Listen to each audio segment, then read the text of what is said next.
Gamescom 2026. It's the biggest video game convention in the world, and IGN is here to bring you every second of it live from our Gamescom studio in Cologne, Germany. Tune in for brand new trailers and gameplay deep dives with the coolest games headed your way from Nintendo, Xbox, Square Enix, Sega, plus so much more. Day 2 of IGN's coverage of Gamescom 2026 starts right now.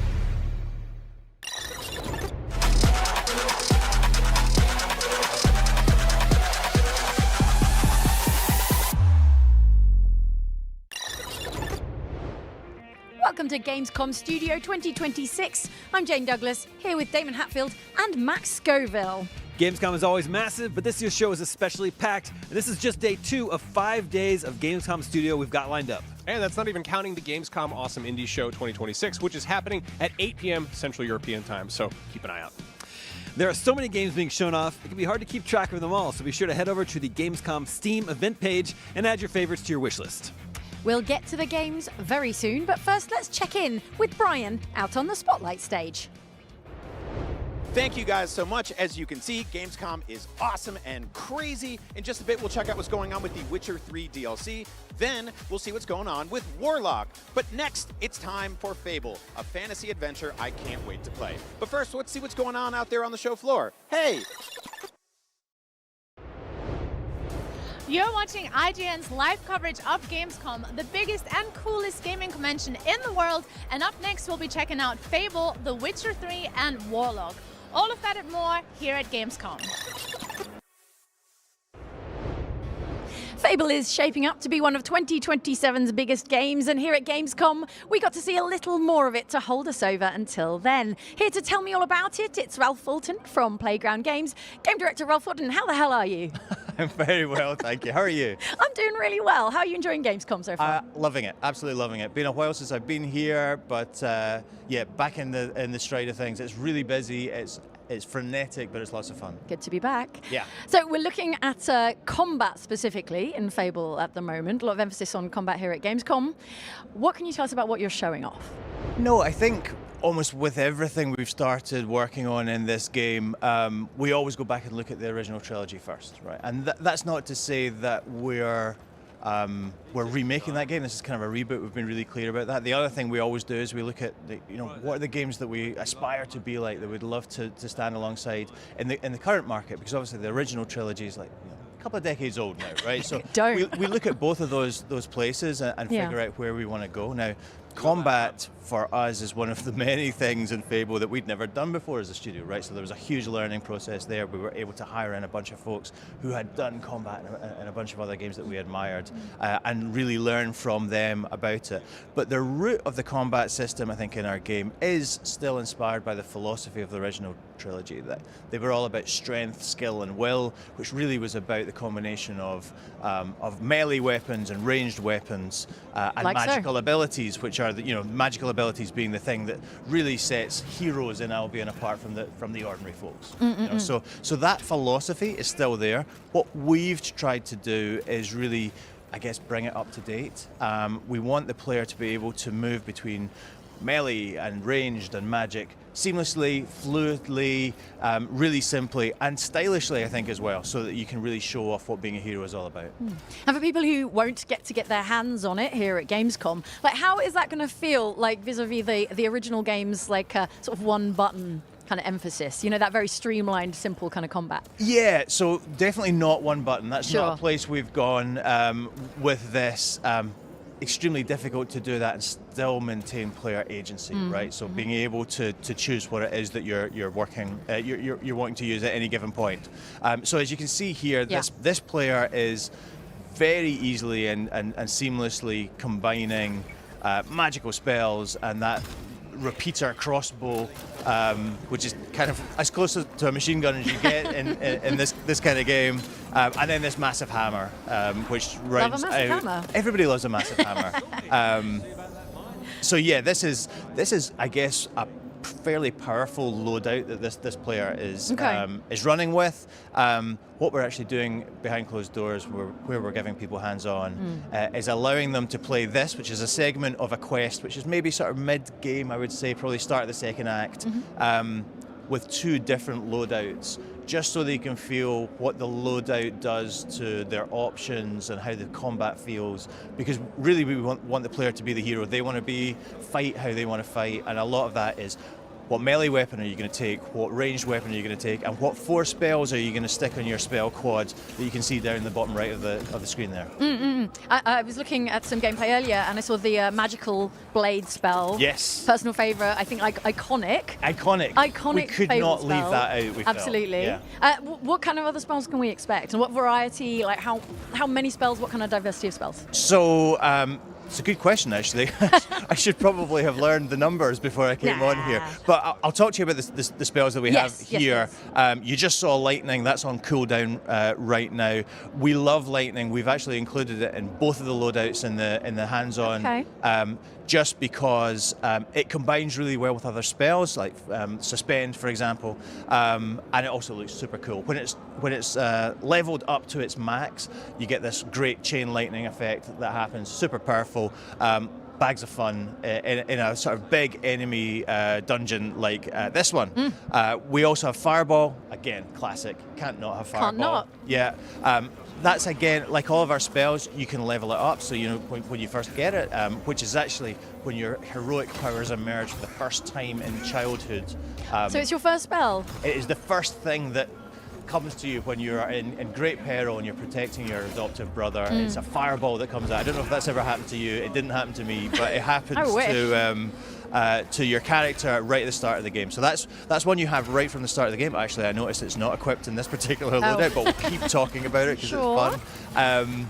And then you can level it up, and obviously it increases in power and splash damage and what have you. But what we do have here is a push spell. So that's more of a crowd control spell. You're not going to do an enormous amount of damage with push, as you would expect, but if you're getting overwhelmed, it's a great way just to get these guys away from you, and if you're near a ledge, it's a super fun way to send them tumbling to their demise. Yes, please, personal fave. How kind of class dependent? I know we're not talking classes in the kind of strict sense, but like, how fluidly can you move between these? Very fluidly, and insofar as, honestly, we don't really observe classes or class distinctions in this game. Lots of RPGs do it. Nothing against that. It can be a great thing. Not for you, though. Not for us.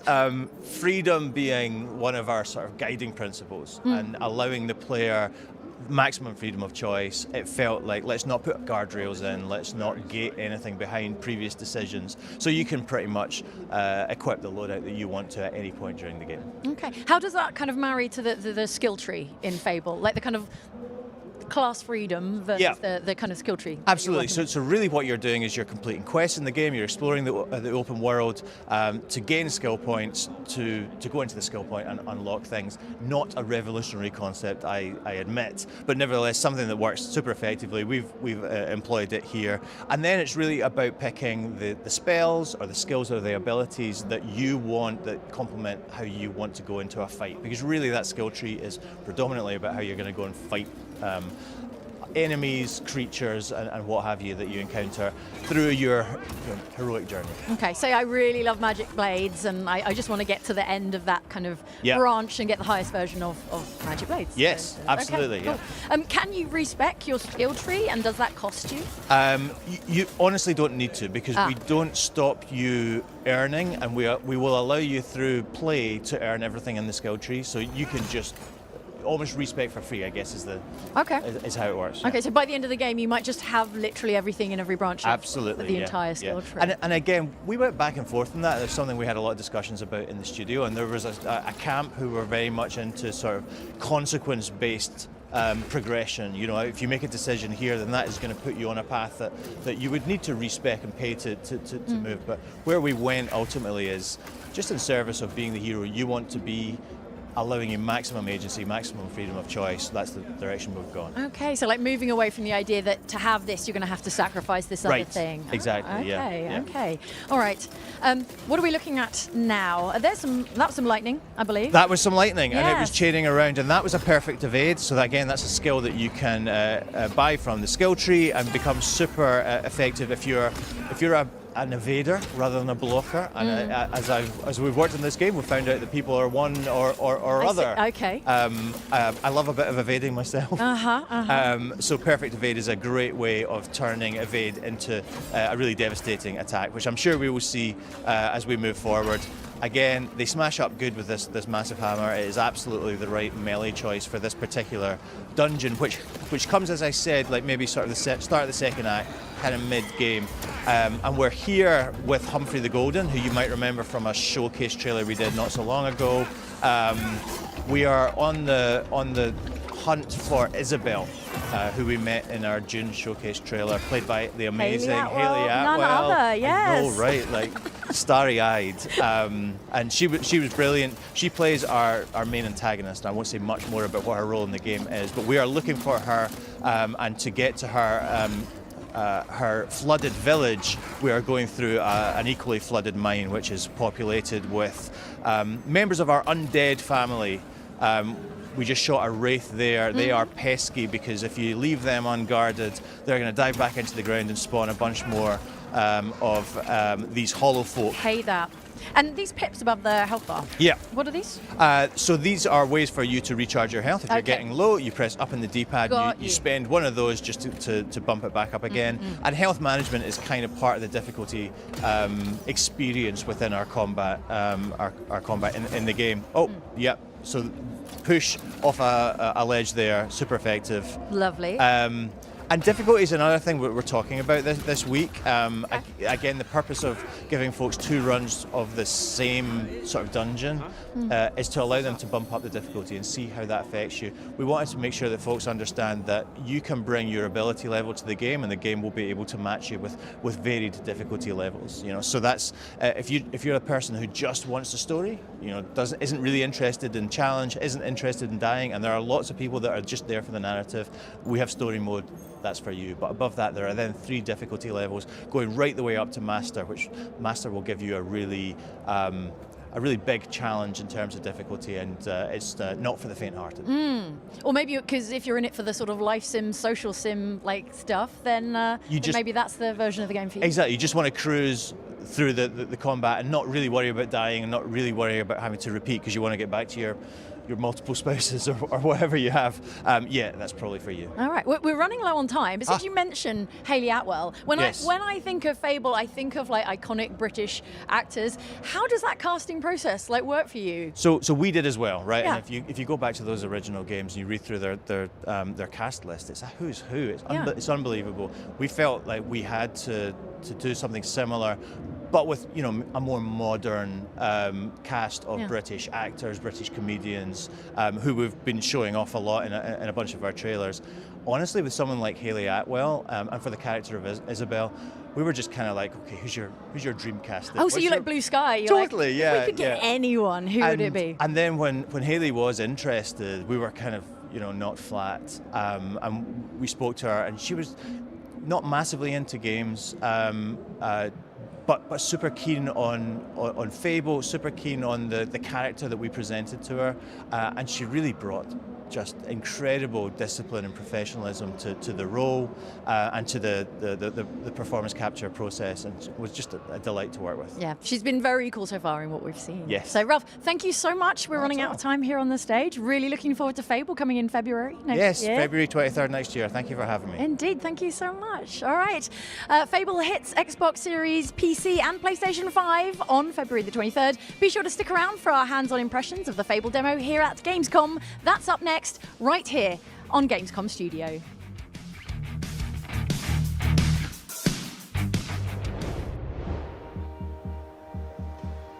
I'm here on the Gamescom show floor with Simon Cardy. Hello. Who has done something that every Xbox player has been wishing they could do for what, 15, 16 years? And that is play a new Fable game. You've done it. I've played a new Fable game. I have not only played a new quest from Fable that was combat heavy. I've seen the developers play a new quest from Fable that was more story-led and more kind of typical Fable. Should we start with the combat? Because that's kind of where the newer stuff is. Yeah, absolutely. Because is it that different from sort of Fable 2, 3? Because they had a very strange sort of one-button mauling you combat system. Is that gone? Yes, this is very much a more modern combat system, I'd say. So I got to play even the same mission twice through with different loadouts, but both with the same primary weapon, which is like a big old like two-handed hammer, which I got to swing into some like skeleton creatures that had wraiths flying out of them. It also worked on the wraiths, so the physical damage works on ghosts. That is confirmed. There's a headline for you there. But I also had a bow and arrow, which was a great little ranged weapon to use, and it felt good too. It had really nice feedback on the triggers. It definitely didn't feel like that one-button combat, really simplistic combat we're used to in Fable. It felt more like a developed modern like action adventure should feel, which was really pleasing, because that was my kind of one question mark. I was kind of sold on the tone of this Fable and like the story it's trying to tell, but combat was a real question mark. And I also liked that it didn't, I haven't had this confirmed yet, but it didn't really seem like you have to like specialize in a class at all. You still have all your spells, which if you hold on the right trigger, you can select one of 4 different spells. Okay. And so you can mix and match, and there's like great synergy I think you can achieve using those spells. Okay. All right, so talking about the tone, I think being a completely new developer, completely new team, I think originally there was a bit of skepticism as to whether they could capture that, but everything they've shown has really sort of shown that they actually can harness that, you know, that beautiful vibe. I think Playground really get that, and I saw that kind of in both of the things I saw. So just briefly touching on combat again, one of the spells you could turn the enemies into a chicken. You kind of Fable about chickens, and you can do different things with that chicken. So you can either just punt it, you can hit the chicken, classic. If you happen to turn one of those undead skeletons into a chicken, it will become an undead chicken. Then if you throw a fireball onto that chicken, it becomes a roast chicken. It's just silly. I like it. And Fable needs to be silly. Like, I'm not looking for a groundbreaking story. Maybe this will move me. Maybe I'll end up in a flood of tears. But I feel that's more likely through laughter than through any sort of real deep sadness when it comes to Albion. You know, they kept doing all these sort of tone pieces that felt, you know, they were demonstrating. They're like, oh yeah, we get Fable. We're not just car people. We get like, you know. But then they did the trailer with Hayley Atwell, and her trailer was very like sort of dark and bringing in that kind of more sinister side to Fable that's always kind of been there as well. So, but you saw a quest today where you had to help Humphrey deal with Slick Ronnie, but Slick Ronnie sounds like a euphemism, as all beautiful British names do. It kind of sounds like a Lonely Island song. But it followed on from sort of the main quest, the outset of Fable, the establishing story moment that we know about is this Hayley Atwell villainess character called Isabel has gone to your home village and turned everyone to stone. So now you are the hero who has gone to Bowerstone, which is the capital of Albion, which looks absolutely beautiful, by the way. It looks stunning. Seeing it on that screen in like full motion on ultra settings looked absolutely gorgeous. And basically, you have to go to the Heroes Guild, which is where Humphrey the Golden is living. And he used to be a legend, right? But he's down on his luck. He's basically turned into an alcoholic. Basically, the first, this is a game full of choices, big and small choices, and the first choice you have is you basically walk into his home and he's like in a stupor, and he basically says, "Large beer." That's all he says. And you pick up a tankard from the sideboard and you have a choice. You're like, do we give him the drink, or do you throw it over him to try and rouse him? The devs chose to throw it over him. Unkind, but maybe, maybe warranted. And basically, I love that. Maybe a bit of tough love. Exactly. I love that in this game, basically, whenever you make a choice, on the side, it will have a plus or minus how someone feels about you. And all that popped up on the left-hand side of the screen was plus arsehole. So, Humphrey at that point thought we were arsehole, but we had to go help him, and that led us to Slick Ronnie, who has basically won the deeds to the guild building in a gambling, I don't know what gambling match it was, I can't quite remember. But gambling match. Gambling match. One of those gambling matches. You know when you go one-on-one roulette with someone? But basically Humphrey's been careless of that, so we had to go and steal those from Slick Ronnie, whose lair is in a pub, and there's a bit of pick-locking, a bit of bribery that had to be done. So it's not all combat. It seems like you can maybe circumvent quite a bit of combat in this game by being charming or scheming, which I really like, because although I found the combat really fluid and slick to use, yeah. I kind of do just want, I like in RPGs like this to talk my way out of as many holes as I can. Yeah, you know, a lot of RPGs play beautifully when you throw all your points into speech and, you know, and you talk your way out of stuff, and that's often where the real juice is.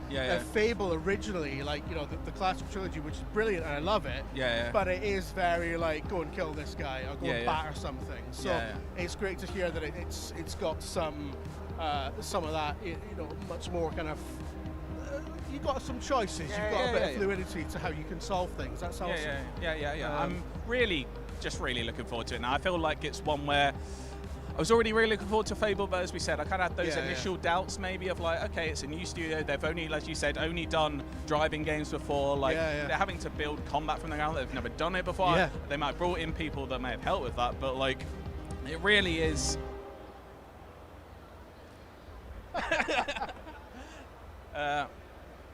They've never really had to do combat before. They've had to really build it from the ground up. And I've kind of like, after playing it only for like half an hour or so and seeing this new quest, most of my fears have kind of been allayed. I'm now like really looking forward to this I think game. that's kind of been the story of this whole project. You know, people really did think initially, like, are these really the right people to make this new Fable? And it seems like everything they've shown has been about breaking down those preconceptions everybody had and going, no, actually, they get it. So it's great to hear that, like, the combat sounds fantastic. And we know the humor's there. We know everything else is there. So at this point, it's just a case of, you know, bring it out. Yeah, can it sustain it over the course of, I don't know, 30 hours? I don't know. That's just a guess. I don't know how long the game's going to be. You suspect something like that. But yeah, I think it's going to be a lot of fun. And like in any Fable game, right, it's not even just about the quest and the story. Just even like walking around Bowerstone and just like there's over 30 businesses there which you can kind of take over in like in Fable games, like tattoo parlors, hairdressers, clothing shops. Like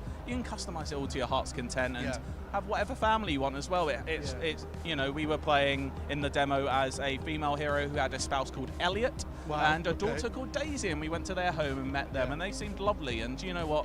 I think the passion was still alive because you know, we were walking away from the house and Elliot, in the distance you could hear him just go, oof, I'm glad I married all of that. So, you know, a level of charm there that really only I think the British can provide. It's so wholesome, but also like with a little bit cheeky with it. And yeah, exactly. Yeah, that's what you need. Yeah, it's come a long way from, like, you know, James Corden cameos, thankfully. But yeah, it just sounds like Fable. So yeah, I can't wait. No, I'm very excited. Be excited. Yeah, be excited. That's how we're finishing this. Be excited.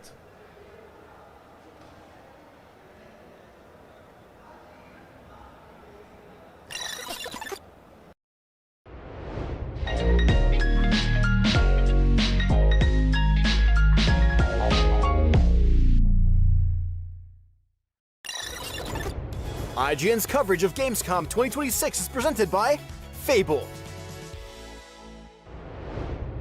The average Cinefix movie list features nearly 100 different films and approximately 25 minutes worth of wall-to-wall deep dive analysis.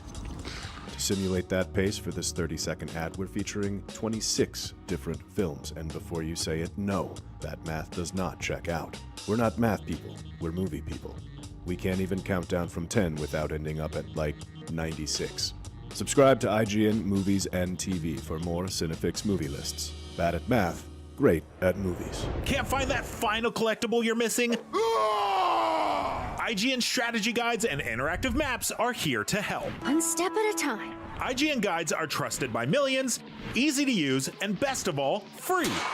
IGN has the very best, most complete and accurate guides for Shadow of the Erdtree, Baldur's Gate 3, Tears of the Kingdom, and so much more. See? It's good, right? Every guide is tested and verified for you by experts. Just search for IGN when you search for guides.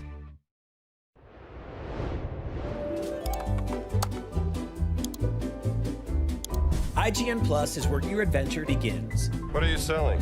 Plus is the place to get unlimited access to all the tools you need to beat your games. Here's what you need to know for bringing down Gloomspawn. Plus, awesome exclusive discounts on IGN Store.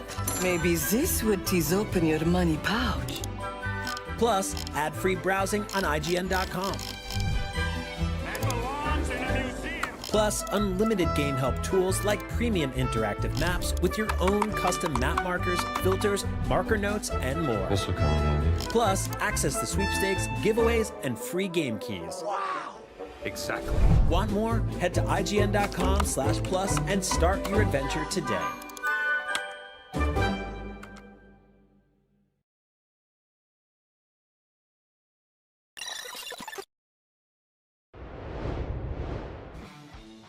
The Witcher 4 might be a ways off, but fans will have plenty to keep them busy between a free enhanced remaster of The Witcher 3 next month and then a whole new expansion to that game coming next year. Here to tell us about it, level design lead Miles Tost and Geralt of Rivia himself, Doug Cockle. What's up? Welcome. Thank you for coming. Hello, it's nice to be here. Yeah, so you are, the CDPR is in everyone's good graces right now. It's just the big announcement that, hey, this game that 65 million people own, we're making it nicer for free and everyone can just have it. That's so cool. It's so bizarre to see that level of positivity around an announcement. Usually I feel like there's a lot of angry comments regardless of what anyone's doing. Is there a little detail in the laundry list of features you're adding in the enhanced remastered version that you didn't get a chance to shout out on stage last night? Oh, that's a really good question, actually. I love that. So I get to kind of call it another baby. First off, I want to say, this is something we're not taking for granted, right? Like, we had some expectations for this being cool, but the response has been overwhelming. And, we have a bit of a history sort of in trying to prove our goodwill and all of that stuff. So for us, it's like moments like these are amazing. Absolutely incredible. What a privilege. And for the feature, I think one that I really like that was kind of mentioned in the trailer a bit, but I don't think we spotlighted enough is transmog. I keep saying that it would be so cool for us to now come up with our own term to fashion Souls, but Witcher. Whatever that might end up being. No, that's a big one. People are definitely excited about that. Now, I honestly don't even want to spoil this. I just want to jump into that when that comes out. That's September 29th, is that right? That's it's right. Very close. Very nice. Not like I didn't have anything going on next month already in video games. Just nothing. Busy year. Yeah. I want to talk about Songs of the Past. This is a whole new expansion. It has been, 12 years since Blood and Wine.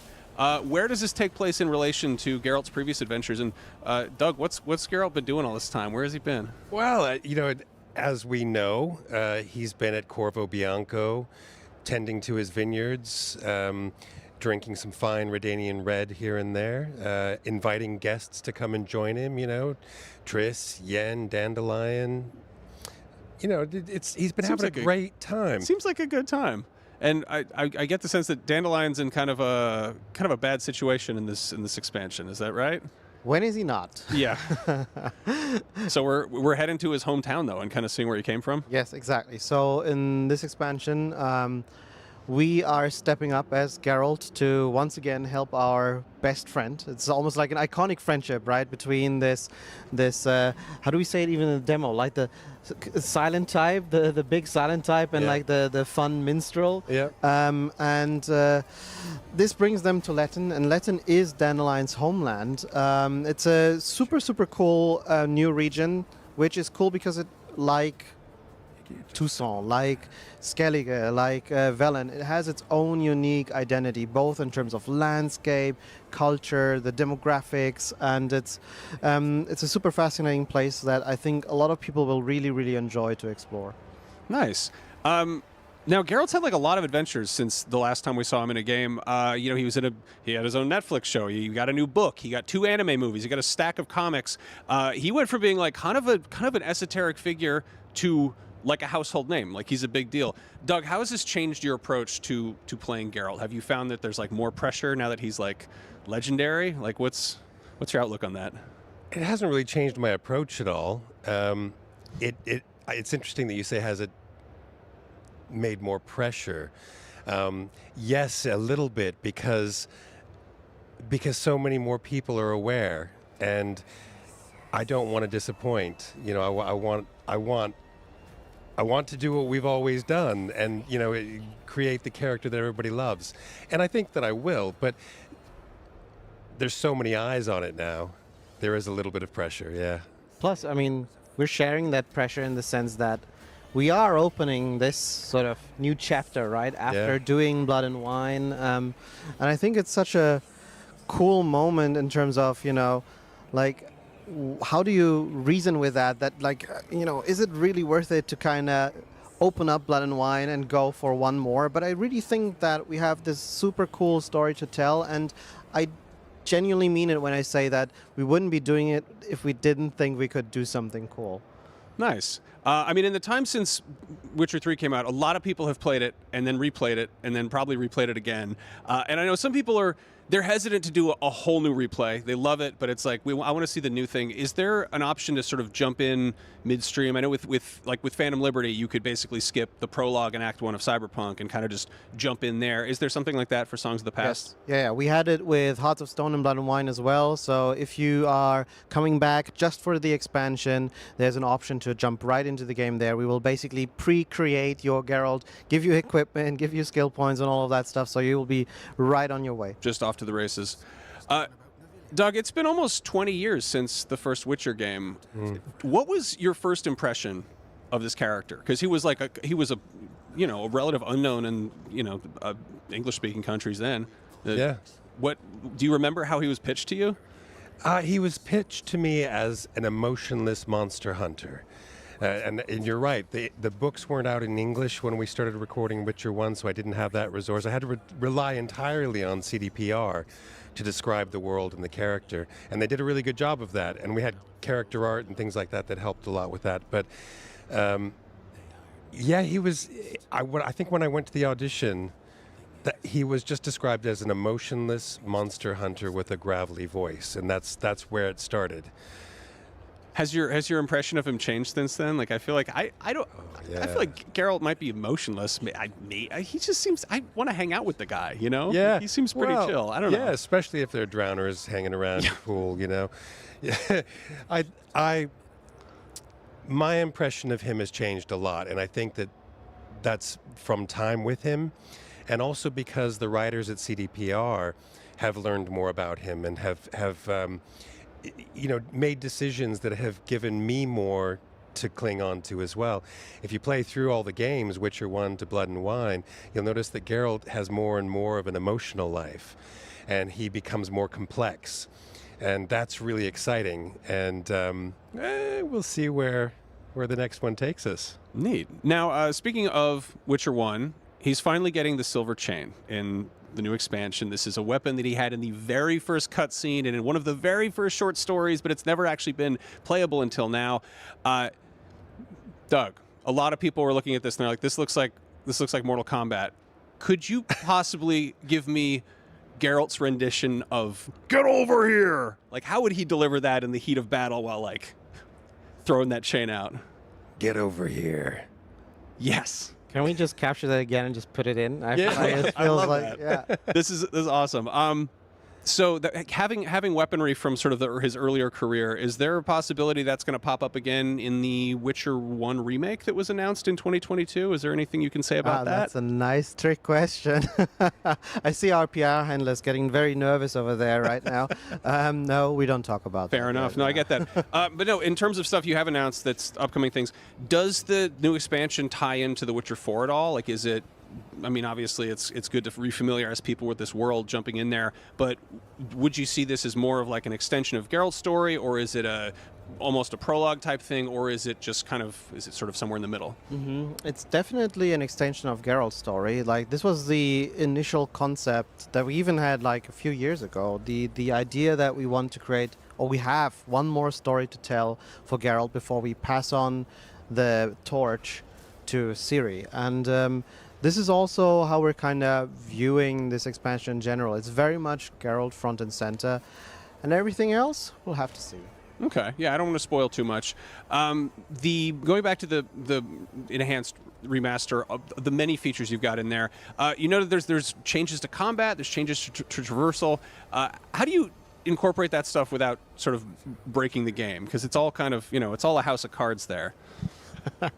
So the truthful answer to that is you don't. So, if this was what it was, then, it would be super easy to make this stuff. But like, the reality is that there's a lot of awesome people, a lot of teams involved who are working to make this happen, and they're really pouring all of their energy and hearts into this. And the fact is that if you open like these working systems to completely rework them, add new animations and all of that stuff. And in part also, in the case of, ray tracing, adding new tech to the engine, right, on top of what exists, it's bound to break something, but the part of the process is also that we will work with that and we'll go through it and eventually, release it. It's fascinating to see. Doug, did you do any new recording for this, or is that just for the expansion stuff? For the remaster. Remaster, yeah. No, I don't think so. I think that's all technical stuff, so that there's no new performances that I'm aware of anyways. You're keeping busy with new adventures elsewhere. Oh, yeah. I'm very excited to see this stuff come through. One last question. What's going on with the Switch 2 version? Is that happening? Is there like a Switch 2? Yeah? Yes. So we're both we're doing something super cool new for us. We're doing both BattleNet now and the Switch 2 version. And from my understanding, I'm not fully correct on this. I believe that the Switch 2 version is the upgraded version of the Switch, right? Yeah. So essentially, if you have the Switch base game version, you will get the Switch 2 version. If you have a Switch 2, right? We won't give you a Switch 2. But if you have, it's basically like with all the other versions of the game. If you have a base game version of it, you will get an upgrade for it. Yeah. And you get the upgrade if you have the physical version too, for whatever Yes, I version? think it's a download essentially. Yeah. I feel like people are so used to being skeptical about announcements. They're like, what do I have to do? And it's like you just get it. You get the thing. It's like look under your chair. It's free. Have fun. Yeah. That's what made it so fun to announce that also. Yeah, no, it's great. Thank you both so much for coming by. Doug, thank you for countless hours of, I guess, companionship. It's such a treat to meet Geralt in person. I didn't expect you to be such a blessing to be Geralt in person. Yeah, no, that's a thank you for pretty that, cool role. It is truly a privilege. You guys are clearly keeping very busy over at CDPR, and I'm excited to see what you do next. Yeah, Songs of the Past coming to consoles and PC in 2027, but The Witcher 3 Remastered drops September 29th, and right now there's more Gamescom Studio coming up on IGN. Stick around.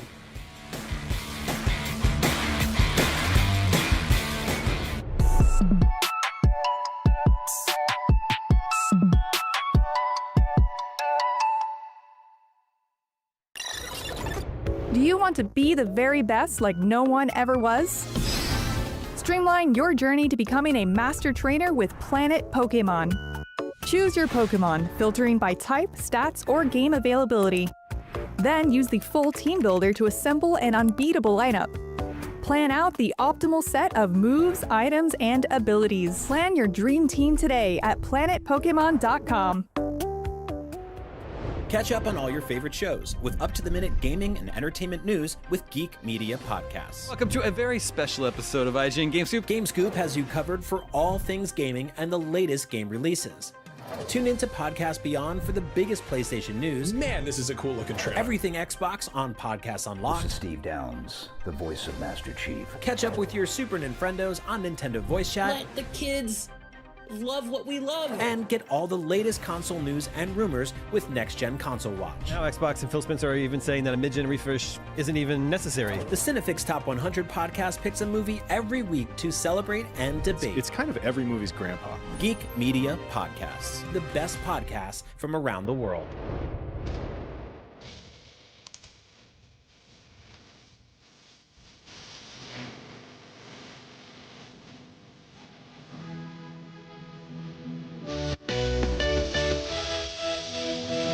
Can't find that final collectible you're missing? IGN strategy guides and interactive maps are here to help. One step at a time. IGN guides are trusted by millions, easy to use, and best of all, free. You can even track your progress with interactive checklists so you know you reached that 100% completion. I will not suffer. IGN has the very best, most complete and accurate guides for Shadow of the Erdtree, Baldur's Gate 3, Tears of the Kingdom, and so much more. Just search for IGN when you search for guides.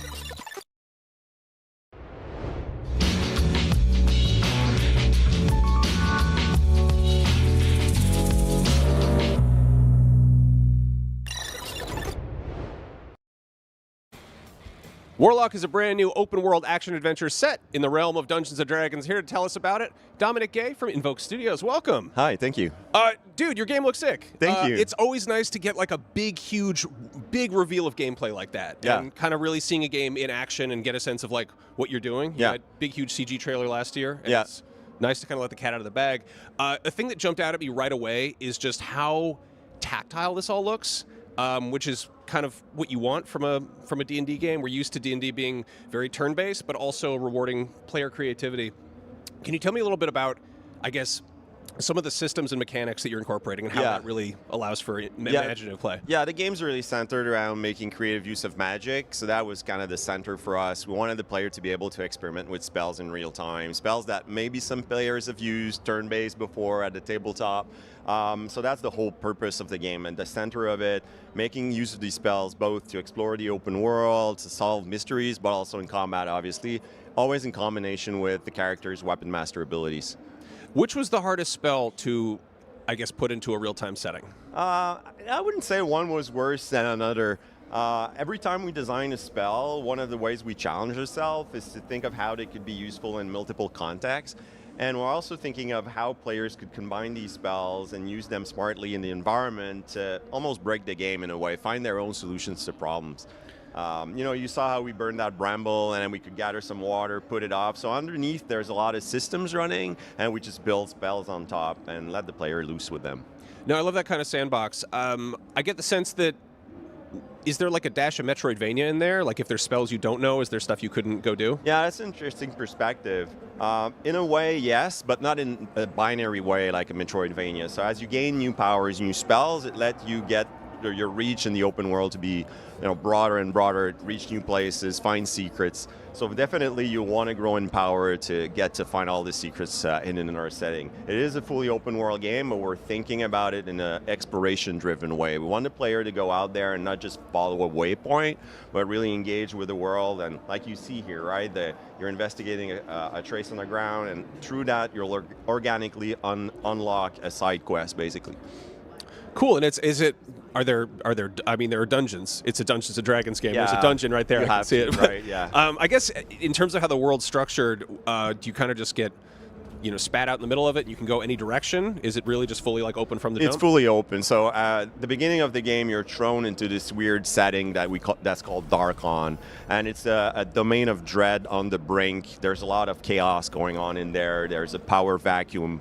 And it's almost an apocalyptic setting. There's mists all around, normally preventing people from going in and out, and these mists are kind of going into the land and reshaping it. So the player needs to figure out what's going on in Darkon with the main character, and the world's fully open. So you got a map, there's fog of war, you'll need to go out there, you'll need to explore and reveal what's hidden inside of the world. I like to hear this. So in D&D, picking a class is a big deal. You picked one. It's a warlock. Yeah. What's for people who aren't as well versed? What's the big deal about warlocks, and why does it make the most sense? So a warlock is a magic user that get their spells through a pact with a powerful patron. So in our case, Katri, our main character, made a pact with Tasha, a very dangerous witch queen that's really hard to read and has her own agenda. So you're getting in bed with someone that's probably gonna have to force a price on that power she's giving you. We get a glimpse of sort of like a table where some kind of stuff is being performed. What's that? Yeah, so some of our spells are called rituals, and they take a little bit more time to cast, and they require components that you find in the open world. But they also allow us to create spells that are even more powerful and lets you set things up. You'll see later on where we'll use one that basically calls rain, a downpour. And then you can use this in various ways to put out fires, but also in the way we use it here in the demo, we synergize with a spell called Witch Bolts. You all have those enemies now covered in water, you have puddles around, and so you can use that to have greater power with your Witch Bolt. So we see a bit of, fire, water, a bit of electricity. Is there like ice, poison, that kind of stuff too in there? Yeah, we got a lot of, we didn't go for ice, but there's a lot of systems, and even wind, right? We got in this spell gust of wind, so we build this spell up because we have a wind system, so then you can affect, there's clouds, toxic clouds, then you can affect them with your spells. How can you use this? How can you defeat certain monsters with that? How can it help you reach new places? So even a spell like Gust of Wind allows those kinds of things. You've also got plenty of just sword and board combat here too, yeah? Yeah, so fundamentally, you'll use your spells to set up enemies, put yourself at an advantage to do critical attacks generally, but then you're going in with your weapons too. So at any time you got 2 weapons equipped, you can find new ones, you can upgrade these weapons. So in the demo, you'll see we're using a warhammer and a sword. And really the player gets in there too. And she used to be a weapon master before she got those spells, before she became a warlock. And you mix those 2 sides of her background. Okay, so we got a ritual going on right yeah, here. Exactly. What's happening exactly? Yeah, exactly. So she's pouring those ingredients that she either purchased or found in the environment, in the world, and now that downpour I mentioned before starts. And now we're going to be using witch bolts, and you're going to see how efficient it is. It wouldn't be quite as efficient as this if the enemies weren't covered in water, if there wasn't puddles around. You can see the electricity is zapping to some of the iron elements in the environment, so we're trying to have these elements really make sense for the player to make plans and play with. The ritual, because it is that in place of a menu, basically? Was that like a deliberate choice to have something? Yeah, that's a good point. So all of our spells are directly available in the controller at all times. So you don't have like a selection wheel when you want to do all of the other spells, except for ritual, where we can have an actual menu where you find new rituals. We can have a lot of them, and they're added to the options that you have when you start doing a ritual. What does progression look like? Because we're seeing like little bits of, is that XP, runes, souls, something like that flying off of dead enemies there? Yeah, there's a couple of different axes on which you can become more powerful, but obviously this is based, in spirit on Dungeons and Dragons, so getting stronger is an important part of that. So a lot of our progression is going to be around magic, so you'll find a lot of spells. For that, you're going to have to explore the world. So they're out there, it's up to you to find them. We're going to give you tools to help you out, but you're going to have to be curious. You're going to have to explore the world. You can also upgrade and tailor all of the spells, so it's kind of like you have a skill tree per spell that you can find. You can have new gears, new kinds of equipments. You can upgrade those. You can level up. So there's a lot of axes in which you can become more powerful. The way it's structured is, I mean, it's an action adventure, but you've got role-playing elements. You got to have that. Is there a way where people could basically craft different builds? Is it kind of lean into different things? So you're always going to be a warlock, right? So yeah. Of course we're not going to let you go out of that class, but we want you to be able to tailor your cat tree to your preference. So first, obviously, cosmetic parts, so you can find various armor sets, and she can look vastly different based on what you decide to equip. But then, yeah, we want, like, the way we thought about our gear is more trait-based than just stats. So you can be making plans with those traits to synergize, maybe with your go-to spells or the plans you have, or maybe you're like, oh, I'm facing these enemies which are maybe fire-based. I'm going to be using these equipments that give me resistance. So you can make plans that definitely build up your build of Katri. Sweet. Now, what's Katri and Tasha's relationship like? How do they engage with each other? There's tension there for sure. Like, Katri has her own quest. She's looking for someone she cares for, and that's all her mind is set on that. But obviously, Tasha has her own agenda. And Katri didn't completely understand the price she might be paying by getting in bed with her and accepting this pact that she made. And so there's definitely tension as you go through the game, as you go through the story.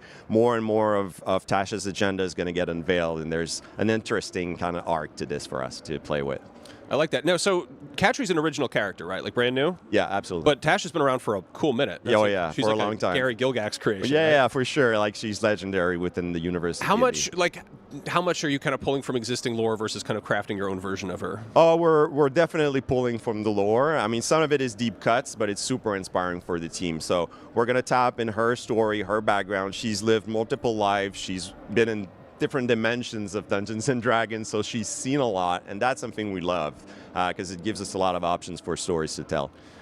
Nice. What are we looking at in terms of side quests? Or I guess, bonus objectives. Yeah, we call them mysteries. They're really, you can think about them as side quests.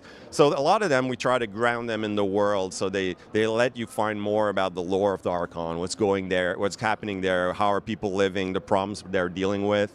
And, Katri's there for our own quest, but we want to let the player decide what they're interested in. So we're not forcing side quests on you. You're going to find a bunch of them, and you decide which ones you want to pursue. And obviously, some you might do it for just your own sake because you want to get potential treasure, or you hear about potential artifacts that you're interested in. If you're, as a player, you want to help people out, there's going to be those kinds of side quests too. The way the game is structured, it's really about players' choices to decide what they want to engage in. Nice. Now we're circling back. Yeah. We're about to go back in the dungeon. Yeah. There's a beholder down there. It's a death kiss. Death kiss. Oh, There's a nuance to it, but it's close. Fake nerd It's here. But yeah, in terms of bestiary and monsters and stuff, how do you, what are you picking in there? For us that was great, right? Yeah. And one of the reasons we chose that setting is basically it allowed us to pick from any of the monster types from the D&D monster books. So we went crazy. We had a lot of fun picking these monsters out. At the same time, Katri is not like godlike. Like there's a limit to the type of monsters she could deal with.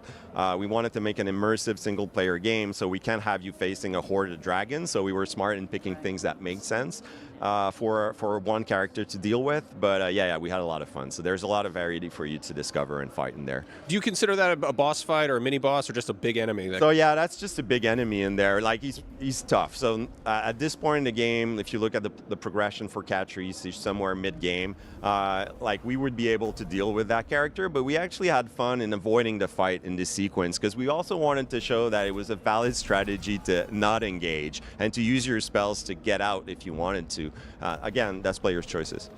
Now, what's some creative magic use you've seen in combat that hasn't been showcased in this gameplay? Because I always love when people do like weird loopholes, like crate stacking, that kind of thing. And that's the whole point of our magic system. So when we play test the game with players, sometimes we see them doing things that we even haven't thought about doing. And I don't want to. We're going to show a lot of these, and we're going to show some crazy stuff along the way. But like, for example, you saw that there's a levitate spell, and you can just put an enemy up and, kind of crowd control them. But then I saw recently as one of our testers, he took like a big rock up, and then when one of our enemy went underneath, he just canceled the spell and dropped it on his head. I was like, this is not going to work. But it actually worked pretty well. So these are the kind of things that player can think about and do if they want to try it out. I love to hear it. Now, the last big D&D game, obviously Baldur's Gate 3, different kind of game. Most people, if they even finished it, it took them more than 100 hours. Yeah. How long of a playthrough are we looking at here? It's a tough question to answer, I'll be honest with you. We're still, nailing down how we're balancing the game. That's going to have a big impact. But it's a big game. Like, it's an open world game. We know these games always are longer to play through, but we don't want to have like one of these daunting multiple hundreds of hour game. This is not that type of game. We wanted to create a denser open world where things were closer by if you explored, but it's still like tens of hours, and you're going to have plenty to play through for sure. Nice. And how close are we to release here? Well, next year. We still have a bit of work ahead of us, but we're feeling good. So next year, this is going to ship for sure. Awesome. I'm looking forward to it. Yeah. Thanks for coming by. Thanks for having me. Warlock is coming to consoles and PC sometime in 2027, but stick around because there's more Gamescom Studio 2026 right here on IGN.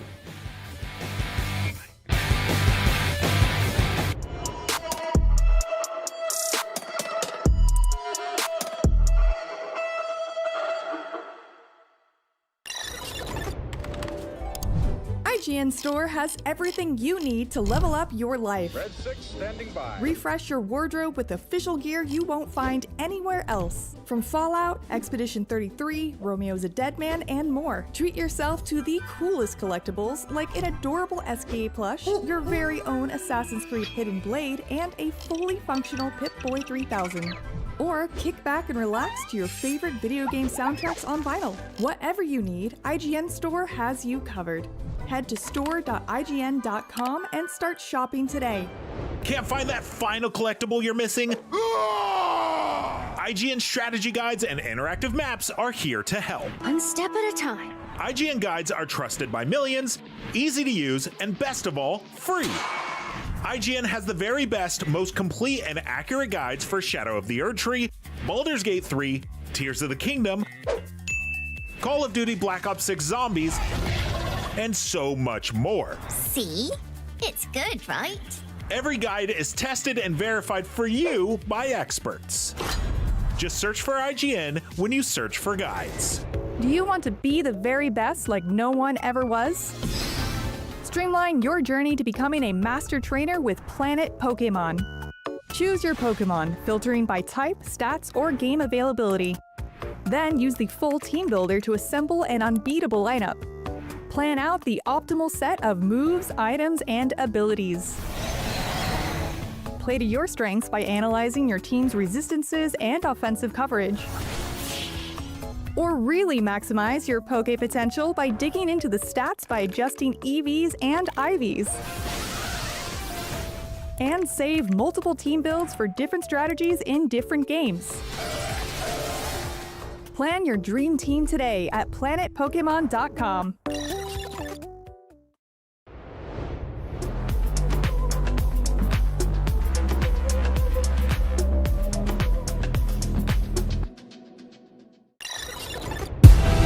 Welcome to the biggest gaming playground in the world, where 500,000 people come together to play, connect, and celebrate across Cologne.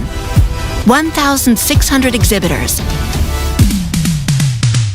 The biggest names in the gaming industry, bringing countless games for you to explore and dominate. Get set for Gamescom's unique indie area, where you're in control of the most creative and unique projects from more than 400 indie studios. And if that's not enough, don't miss Gamescom Awesome Indie Show, our show produced by IGN featuring the hottest new titles from the indie universe. Or become the hero yourself and step into the Gamescom cosplay contest, bringing cosplayers and fans together from around the globe for an unforgettable community experience. Can't make it to Gamescom in person? Visit our website, gamescom.global, and experience all program highlights via our content hub, Gamescom Now. The experts at IGN are gearing up to bring you full days of live streams straight to Twitch and YouTube. Oh, hey, Epi! Crashing the party? Jump into Gamescom Epics on our website and claim your loot. Next up, Gamescom Cares, our initiative for a safer, more sustainable, and inclusive Gamescom. Speaking of inclusive, the Gamescom City Festival is taking over the city with live music for free and all kinds of fun. Gamescom is more than a single event, it's a global family. With Gamescom Dev, Gamescom LAN, Gamescom Asia, and Gamescom Latam, we're unlocking dynamic experiences and connecting gamers worldwide. Welcome to the heart of gaming. Welcome to Gamescom. Hi, it's Maria here on the show floor for Gamescom, one of the largest gaming conventions in the world. And coming up shortly, we'll be checking out Chronicles Medieval, Soulframe, plus we'll be taking a closer look at Alien Deathstorm and Dune Awakening.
Dune Awakening has been out on PC for over a year now, but next month it is making its way to consoles, and along with it, a much-requested single-player campaign. Here to tell me about it, creative director Joel Bylas. How you doing? Yeah, How good. you doing? I had to, sorry. Oh, dear. No, that works. It's great. Yeah, how are you? I'm good. It feels like just yesterday I was out here talking to you guys about the, just post-launch. You launched on PC, and now you're bringing this thing to consoles. Yep. I'm curious, what kind of accommodations are you making for the console crowd? What kind of lessons have you learned from the game being on PC this long that you're sort of applying to this next push here? Oh, it's a laundry list, but I guess the big highlights are single-player mode. Very important, both for console and PC. It's been a much requested feature. So yeah, the console version has that, obviously. With single player mode comes adjustments along the way with balance, because obviously the game was built with the idea that as you progress, you join groups and get into bigger groups and become parts of guilds. So we've rebalanced sort of the end game in the single player mode for people to be able to play solo. The game comes with kind of a creative mode. You can go in, you can change a lot of the settings, just like in Conan Exiles, change the server settings, make enemies harder, easier, survival harder, easier, gathering more mats, all the things that you'd expect. So it's a fully customizable experience now for people. So that's the sort of single player mode. And then there's, of course, consoles, controllers, haptics, Nice. This is going to have the final chapter of the Book 1 story. What does that mean? What can we expect there? Right. So the game begins with a question. You get sent to the planet and you're told, find the Fremen, wake the sleeper. And by the end of Book 1, you'll have done both of those things. And that's kind of we're wrapping up the main storyline from the first book and introducing, the beginning of what comes next. Cool. I mean, the Dune books infamously get increasingly weird as they go. Do you guys have like a long-term plan, like a big crazy, bulletin board planning things out? Yeah, when we started on the project, it was basically we want to have a life cycle of about 10 years for this game minimum, right? So I planned a narrative that stretches across 10 years. So there is a 10-year plan for this, and we'll see how much of it we get to actually do, but at least Book 1 should end in a way that makes people very happy and satisfied and hopefully excited for what's coming next. And yes, weirdness is good. A huge part of the future. That's what we need. More weirdness. Dune gets weird. Now, I know, like, sort of one thing ongoing is, you announced this. It was big emphasis on the MMO side of things, but also survival. And I feel like post-launch, I've seen chatter about how it's kind of gone in a more survival direction. Obviously, some people approach it wanting an MMO. Some people want a survival game. How do you, I guess, accommodate both of those? How do you find a balance between the two? And then also incorporate single player, which is an entirely other philosophy there. Yeah, I think MMO was kind of more describing how the multiplayer server structure of the game works, because it's something that I think hasn't really been done in the survival space. The fact that you have this overland map, you can go to lots of different maps in the world, and you're playing with lots and lots of other people on a server, up to hundreds of people on some of the big deep desert maps, right? So we were trying to describe the kind of technology behind it rather than actually describing the gameplay, which was far less like an MMORPG like World of Warcraft. It was much more of a survival game. So the pivot away from that is more like, it's a survival game. We know it's a survival game at its core. You can play online and join up with friends, and now you can play alone, right? But it's still that survival experience. So people who want to just play a cool Dune game with a single player storyline and play through and enjoy that, they can. And you can, as we mentioned, tune the difficulty to make it easier if you know. So I think like we're just trying to accommodate as many players as possible, giving them options in how they approach the experience. Now, let's say you get a player who's done a bunch of stuff on the PC version, and they jump into a fresh file, they roll a new character on consoles. What's waiting for them that's going to kind of be like, oh, this is different? Like, what does the sort of the step one look like? Yeah, I think the first thing is we have this new character-centric experience, right? So the game doesn't really care anymore about like the old sort of style is like you load in, you choose a server. Now you just load in, the game takes you straight in, you say multiplayer, single player, choose, and then you just start playing. Create a character, you're in the game, your characters are lined up in this carousel at the start, so you can always see what character you're loading in to the game. And then when you get into the game and it plays out, you start with this little single player opening experience we call the new player experience. Then you get into the game. I think the first thing anyone playing on, say, PlayStation 5 is going to notice is the haptics on the controller. Like we took an approach to making sure we built in interesting uses for adaptive triggers and things like that. So, when you slow blade someone, you really feel that blade sliding through. What about walking and trying not to attract the worm? Yep. Walk without rhythm, vibration, as they say. yeah. So you got a whole thing with that too? Yeah, exactly. When you go out on the sand and you've got the both the Xbox and PlayStation controller, you feel your footsteps. And then when the worm comes, you feel it, and you know exactly where it's coming from because it's directional as well. So it's really cool. All right. Yeah. That's cool.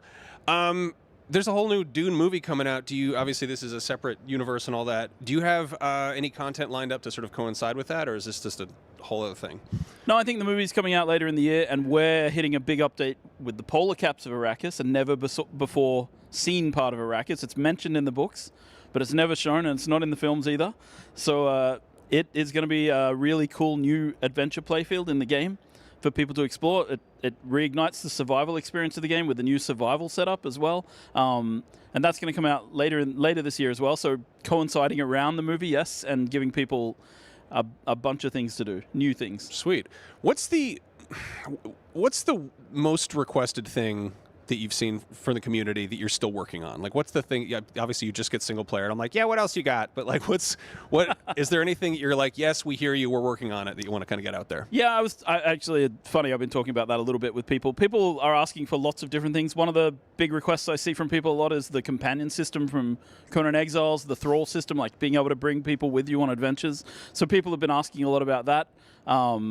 So yeah, that's something that I'm thinking about, and yeah, there's been a lot of things like that along the way. You got a big, huge, 10-year long-term plan for this. Has anything that people have been like, we want this, has anything that made you go and like, well, I guess we got to change this around, or we got to kind of adjust that? What is that process like? I mean, it's fine, right? Because it's an on-paper plan. No plan survives first contact with the players, as we say, so it's fine. So I've had, for example, I think people requesting a lot more variety in the game, like wanting more visual variety because it's a desert. And so the polar caps, is one of the big features for that. But then people want to go off-world. We're looking at, maybe other planets, how that can go in the future, right? So it's just looking at the plan and saying, where does this particular slice move? And narrative can adjust to that. It's just writing at this point, so it's easy. Tell me about the polar caps. Is there snow up there, or is it just more desert? Well, there's no precipitation on Arrakis, yeah, right? So, I was going to say. But you do have this thing called the El Sayal, which is the rain of sand, when a sandstorm sweeps up into the sky and the sand slowly falls down. And so at the polar caps, we have a sandstorm that becomes incredibly cold and it comes down and creates an atmosphere of extreme cold in the areas on the northern parts of Arrakis. So and that adds a whole new wrinkle to survival. A whole layer of survival there. People will need to think about how heat and things work out. Now, for first-time players who are jumping in on console, this is the kind of game you can sink 1,000+ hours into. What is the general turnaround to just experience the single-player stuff if you wanted to just jump in? How big of a game are we looking at here? I mean, our average Steam review time is at 210 hours. That's our average played time. But I think you can safely experience, especially if you change some of the sliders to make it a little easier in single player or whatever, I think you can safely experience the game in about 50 to 80 hours. Okay, that's reasonable. It's a good amount of time. And then you've kind of seen everything, and then whether you want to go deeper in any of the features is kind of up to you. Have you seen one of the classes, one of the character builds you can go towards like a clear winner above all else, or is it sort of evenly distributed there? I think it changes when we change balance, right? So especially, I think the PvP crowd is very interested in, melee was less. It shouldn't be worse than ranged. In June, in particular, people were quite mad because there was a patch that nerfed melee too much. And then we've been adjusting those things back. We've changed a little bit the way stamina works. So no, I haven't. I think people who are playing more solo or single player or not playing in large groups or are just doing PvE content, they basically choose their preferred builds.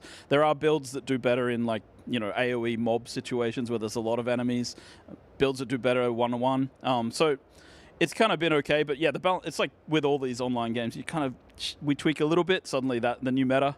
And then we change again, the new meta. So no matter which direction you turn it, someone's going to get mad at you about it. I mean, someone else will get excited though. The way I see it, I think the old MMO approach to this was always never nerf anybody, just make someone else's class slightly better, and then make the other class better again, and then make the other class better again, and just keep going forwards, never backwards. Nice. Any tips for first-time players jumping in now? Well, I mean, my tip is always pay attention to worm sign. If the worm eats you, you lose all your stuff. Don't do that. It's the only thing in the game. Don't get eaten by that should just be on the instructions for a Dune game. Don't get eaten by worm. That's bad. Pretty much. Don't do that. So that's the first one, and then I just pay attention to the sun and hydration, and make sure you've got water, and build yourself a shelter as soon as possible, and get yourself a sand bike and get out there. Hell yeah. Well, Joel, thank you so much for coming by and chatting. I imagine we'll be talking a year from now, too. Dune Awakening is out now for PC, and on September 22nd, Xbox Series and PS5 owners can get in on the action, but right now there's more Gamescom Studio coming up. Stick around.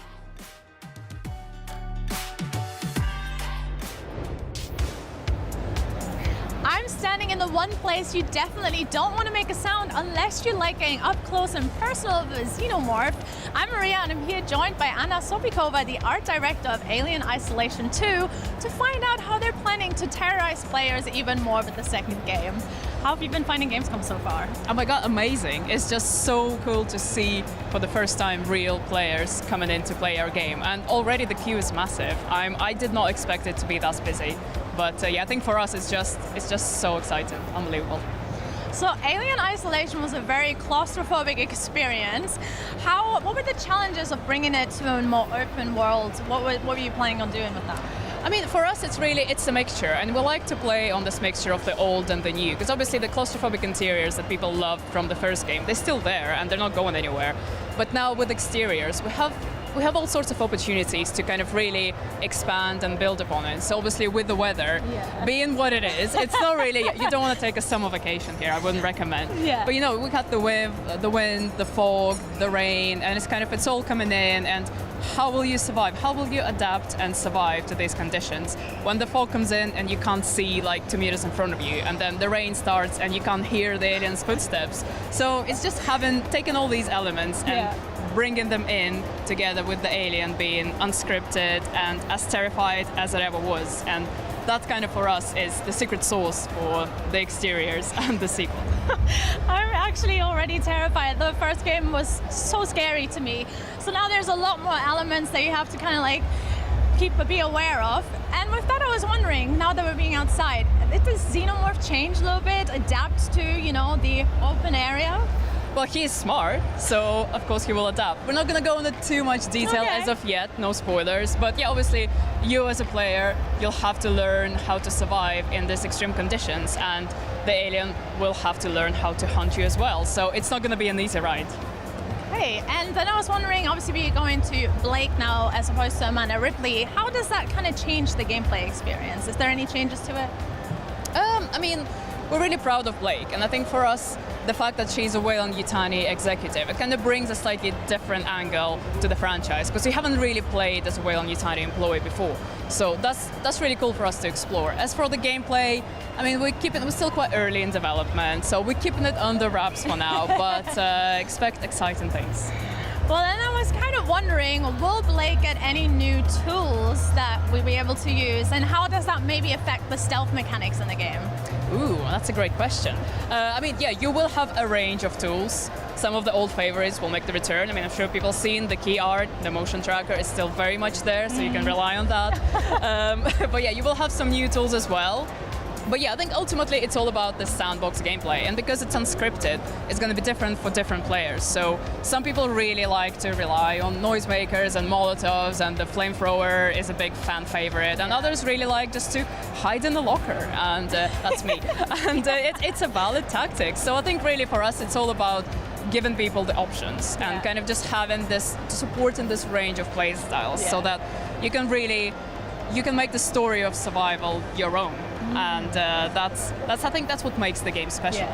So what were the biggest challenges of designing the planet's surface, and how did you make sure that feels different from Alien Isolation? So we are super focused on original Ridley Scott's 1979 film. So it's all about that lo-fi sci-fi aesthetics, the 1979 tech, all the clunky buttons, the analog interactions, everything is very tactile, and it just has a lo-fi, believable feel.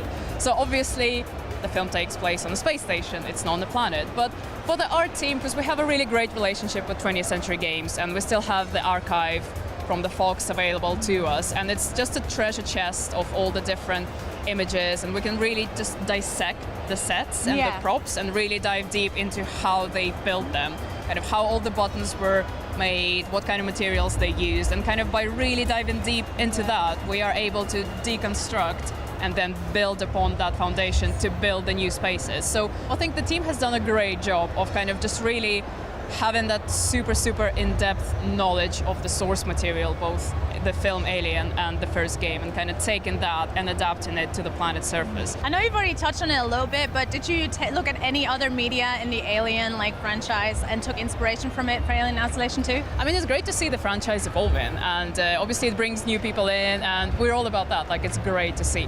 For us, the focus has always been on Ridley Scott's original Alien. We feel like it is the film that best suits the gameplay. It's all about this haunted house, you versus the creature. Yeah. There's no action. It's all very kind of subdued and atmospheric and ambient. So for us, that is the main focus. But having said that, I mean, there was the safe station from the first game was an Alien Romulus, and for the team, that was absolutely amazing. Yeah. It was incredible. When we saw it, we were like, oh my god, what is going on? So it's great to see. It's great to see the franchise evolving. But yeah, the original Alien is still our focus. Yeah, I have to say it was honestly so cool seeing that in the film. Like, I played that, and I hit there, and I was terrified in that section, so that was really awesome.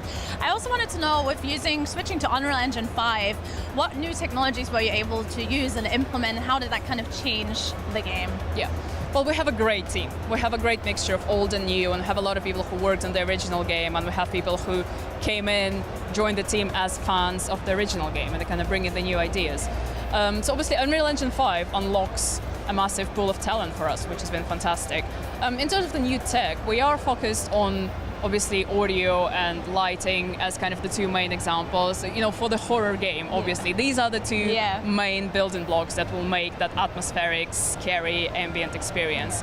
So we took some of the tech from the original game. We had it for a while, it's evolved, and I think it's shaping up really, really well. So basically it allows us to utilize the strength of the Unreal Engine and really push them beyond in areas where it matters the most for our game. Awesome. Now, I have to ask, because I will be playing it and I want to make sure I survive, do you have any tips on how to stay alive? Any little thing that I can take with me? Some luck. Wouldn't hurt you. Yeah, okay, yeah. I mean, the alien, the creature can see you, it can hear you. You can try to hide. Yeah. You will have some tools in the demo in the arsenal to try to distract it. There's multiple ways to escape, so I'm not going to spoil anymore, but outrunning it's not going to work, unfortunately. It's faster than you. Just got to hope for the best. Yeah. I will be hoping for the best. So when can we expect to play it? When it's ready. We're still quite early, so we're not ready to confirm the date yet, but it's getting there.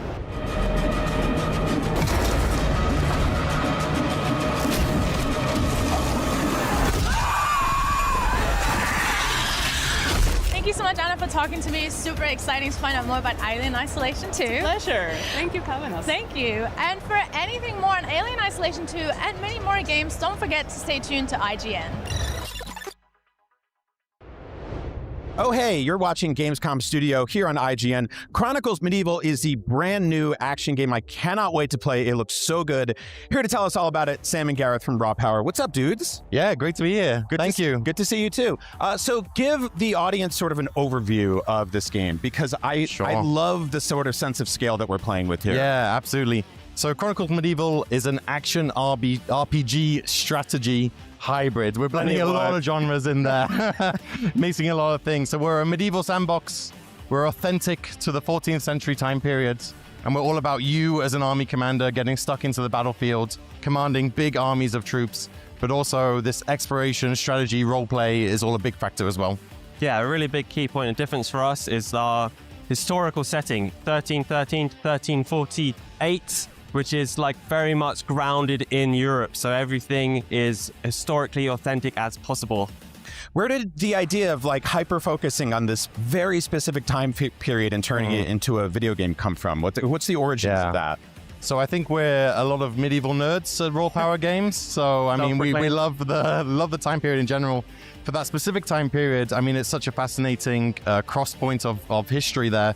England, France, Holy Roman Empire, super fascinating differences between them, a lot of internal politics, things like the 100 Years' War breaking out, these really big events that really left their mark on European history. So it's just a really fascinating time to delve into, I think. Yeah, and things like technology, the feudal hierarchy, all of these things are so rich. They're like so ripe for game features and enjoyable experiences that it's like it's there for the picking. You're like, it's hard to filter out all of the ideas that they give you as a game designer. You know, it's so rich, it's so awesome. It was such a cool period.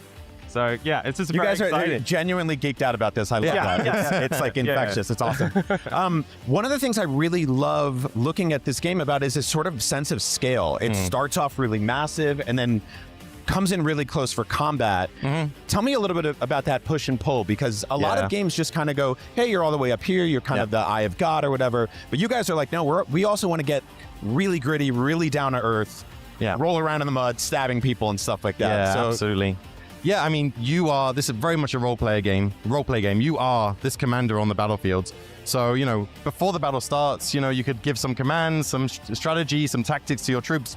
But in the thick of battle, you know, you're not God. You can't oversee what is going on at all times. You are just a mere mortal on that battlefield as well, right? So we really wanted to have that push and pull, that play of you setting up your tactics, being able to command your troops, you know, these thousands of men that are under your command, and how are you going to make the best use out of their specialities and the advantages you have? How are you going to play those cards right?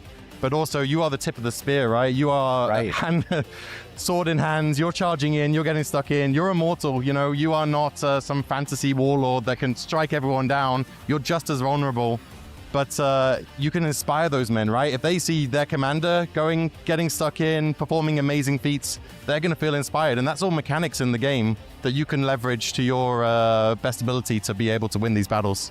Yeah, it's all about playing that mixture of commander, but also boots on the ground, swinging your sword. Maybe your favorite thing is the poleaxe. So if you use the poleaxe, you gain experience with that. You unlock combos, you unlock special attacks, and you can really, really devastate enemies' morale because you're there in your shining armor. You're this excellent guy. If your men see you slaughtering enemies, they get inspired and they get fearful. So you want to both make sure you have a well laid out plan, but then you also really want to get stuck in. And you can do both on the fly. We have a little bit of time dilation in our command mode, which was like a little bit of slow down time, which was kind of like a breakthrough moment for us, because when the chaos of war is underway, you just need that like momentary breather. So that's kind of as godlike as it gets. There's a little bit of a gamification moment for you to be able to be like, okay, my left flank is breaking, give me a second to react and send in some reinforcements, or I'll start moving over there now that I've seen this so I can start inspiring the troops in that area, kind of thing.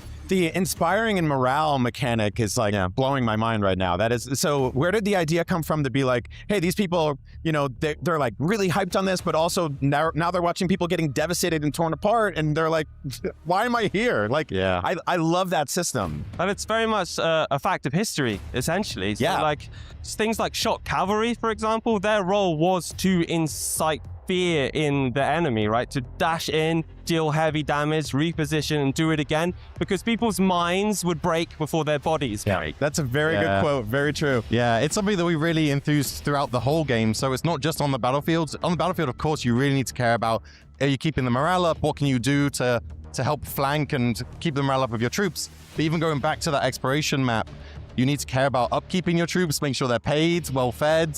You know, if anyone going into a battle on an empty stomach and no coin in their pocket, they're not going to fight for you very well. They're not going to be too chuffed. So you really need to think about that and think about how to keep those men happy and strong and fighting capable. I love that. You guys have really thought of everything here. I love this. I want to talk about violence, because I'm a fan of violence in video games. I'm a fan of violent horror movies and stuff like that.